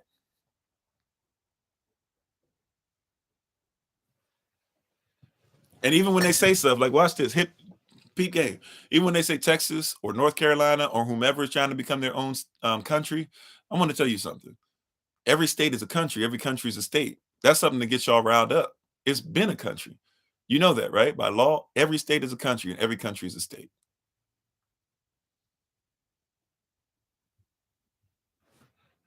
It's the United States of America. A state is a country. That's why you know, no, that's why it can be called the people of Texas, the people of New York. Why? Because you have to be a country in order to be a people. You can't be a black people if you don't have a country. That's why you got to become a non-citizen national, live with each other, get your own land on it, and then you can start talking about you are a black people. But you have no black business. You have no black land. You have no black, and I'm not talking about black people have land. Yes, I'm talking about together on your land. You keep talking about the hood and the ghetto. Y'all don't even own the ghetto. You don't own your own oil. You don't make your own food. You don't create your own businesses. You don't support your own businesses. You are part of a United Corporation, right? The United States is a corporation. 28 USC 300215A. That's United States code. It tells you that this is a corporation. So you don't have a country. So therefore you can't be a people. If you want to be a people, this is the reason why you can't get reparations for real, for real. Like one of the many reasons. I'm not saying you don't deserve it. But one of the reasons you can't get it is because you think that you are supposed to be get reparations, but reparations go to a people. When your people, who you don't even identify as anymore, got reparations, they didn't get reparations because they were black, because they were United States citizens. They didn't get reparations because they were Negro. They didn't get reparations because they were slaves or former slaves. They got reparations because they were considered to be something called freedmen. Freedmen was a nation of people. That's why they changed the 13th and 14th. The 13th Amendment did not say slavery went anywhere. It said we could start arresting you despite the color of your skin. And once we arrested you, you could become a slave. Then the prison industrial complex begins to grow. Then they start giving out birth certificates. 14th Amendment comes along and they say, well, if you're born on American soil or land, then we will say that you are now an American. So if you're a freedman on your own land, what do you have to do? They start tearing down the Freedmen Bank ran by Frederick Douglass. They start going against their own laws and creating new ones, right? They start arresting these people, imprisoning them, and then they start taking fathers away. When you take fathers away, nations are born in mothers, but they are started by the seed of the father. They did all this stuff on purpose, and then they said you're not a freedman. So now none of y'all even identify as freedmen. Y'all keep talking about Moors. Fine, if you want to be a Moor, to be officially a Moor, as far as the West is concerned, you have to go over to Morocco. You have to have somebody who's of royalty tell you that you can go ahead and be a Moor, sign up for it, and then you can actually be a Moor. Even though Moroccans aren't, a lot of the people who are royalty over there technically aren't Moors themselves. So you're still not a Moor, but if y'all want to go through that, right? If you want to be a non-citizen national, go through that as well. But you don't want to call yourself a freedman. You don't even know what that is. If you're a freedman, then you can say, I deserve reparations. You're not even a freedman, are you? What are you? You're an American? Don't you know that the original American is a colored person indigenous to the Americas? That's why they get some form, even though it's not complete, but at least they get some form of reparations. But a lot of them are $5 Indians, and they're not even real natives. Not saying all, a lot though, right? You have to make sure that you have a nation that you're a part of. We are not a nation. That's why we're trying to become a nation. And y'all keep talking, they want you to trick you into believing in segregation. But do they call it segregation when there's a, and forgive my usage of the word, I'm just telling you what people call these places. Do they call it segregation when it's called Jewtown? Do they call it segregation when it's Chinatown? Do they call it segregation when they say you're going to Little Italy? Do they call it segregation when they say it's Little Havana? Do they call it segregation when they call it um the Pennsylvania Deutsch? Why am I forgetting this? Somebody help me. The Pennsylvania Deutsch, Pennsylvania, Lancaster. They're all over the place too. But what's the place? Ah, the Dutch. That's not. But we don't call them that. We call them what? The thank you, the Amish. Do you call it segregation when you say it's the Amish? Of course you don't, because that's a nation. There are people. They're allowed to do things the way that they want to do. They do things different because they're a nation. Be upset at the Jew and say they stole this and stole that. By the way, you know that there can't be a Jew unless you're from Judah anyway. So Jew doesn't mean everybody in Israel. But even despite that, right? If we're gonna say we're Jew, Yahweh the Ayin, etc., right? Well, then fine. Like you got to be a nation. What is your nation? What is your tongue? Every nation has a tongue. If our tongue is gonna be something that says Habarigani, then let's go. It's gonna be Jumbo, Jamba. Let's go. Jumbo, Mimi, Kofi, Nina, Frank, Kukutana, Nueva. Let's go. Kusabiri, let's go. Right? But we don't even have a tongue. Your tongue is not a nation. Every nation has a tongue. That's why it says after Israel must be sealed. Then it says people of all tongues and of all nations, because nations come with tongues. Is it going to be Shalom, Bakwatav, Barakalat Sham Yahava? Whatever it is, where is your tongue at? You have no nation. Since you have no nation, you have no need of a tongue. At least so you think. You'll just take on what the slave master gave you. This came with a tongue. It's the bestseller. And the only way it can't be the bestseller is you have to take it off the shelf. And that's why you don't care about the language that these people spoke. That's why you don't care about what they said about marriage. And that's why you don't care what they say about gender. And that's why you don't care what they say, because it's not your nation. At least so you think. But what if this was your nation? What if you could be grafted in? What if this nation is something that goes back before creation? What if this nation will be something long after this earth passes away? You got to have a tongue. You got to have a nation. Some people speak in tongues and don't know how to still be a nation because the gifts come without repentance. I believe you can speak in tongues. My question is, do you know how to speak like a nation does? Do you know how to move like a nation does? And that, my brothers and sisters, is the quagmire. That's the double-mindedness. That being said, I'm way over today. Didn't go this far over on Sunday, but went this far over today. Praise Yah for his word. We thank you. We appreciate you. We honor you. I will be on this evening. Yesterday evening, it just wasn't going to happen. I apologize. I didn't have time to even text anybody and let them know. If you guys can, if you see me miss one live session, by the way, not mad at anybody. I love y'all because y'all be checking on me. Just to give y'all a heads up, if I miss one, sometimes that happens. I try to be on every rising at 8 a.m. Eastern New York time. Excuse me. I try to be on every weekday evening at 8 p.m. Eastern New York time, except Wednesdays. That's my day off. But if you catch me slipping for one, or something just happens in life, I can't get on. Yesterday, I just had some stuff going, and I could have tried without recording it yesterday. I could have tried to do TikTok only. It just didn't feel right in my spirit, and I prayed a little bit, and I can't tell everybody what was going on, but long story short, that I needed a mental health day. So I apologize. I ain't really got no excuses for you. I'm just telling you it is what it is. I needed the day to lay down and relax. And I put the phone down. And so if I'm going to pick it back up today, obviously. So if you guys sent messages checking on me, I appreciate it. I'm just letting you know yesterday I couldn't do it. So I appreciate y'all though. I will be on tonight. Those who are part of the Patreon family, we will do our live session this evening. I still got recordings to get out for some of you for class. Some of you, I need to do our meetings, our one-on-one stuff and all that stuff as well. I know I've gone past, so I'm going to try and send some texts to y'all and ask y'all forgiveness and try to catch up on the people that I should have started talking to at 12. But it is what it is. We're going to go ahead and get ready to take our leave. If you're on TikTok, if you've never done this with us, or even if you have, we're going to get ready to do our shout out at the end. So if you don't know what that's about, just stick around for a little bit once we sign off. So thank you everybody for being on. Please study this word and meditate on it so you can be hearers and doers simultaneously. Please check out my wife once again, the Honorable Maya, on TikTok, YouTube, her website, and Pinterest at Bloom and Flourish. Not A&D, the letter N, Bloom and Flourish. She is a healer, herbalist, chemist, and biologist by degree.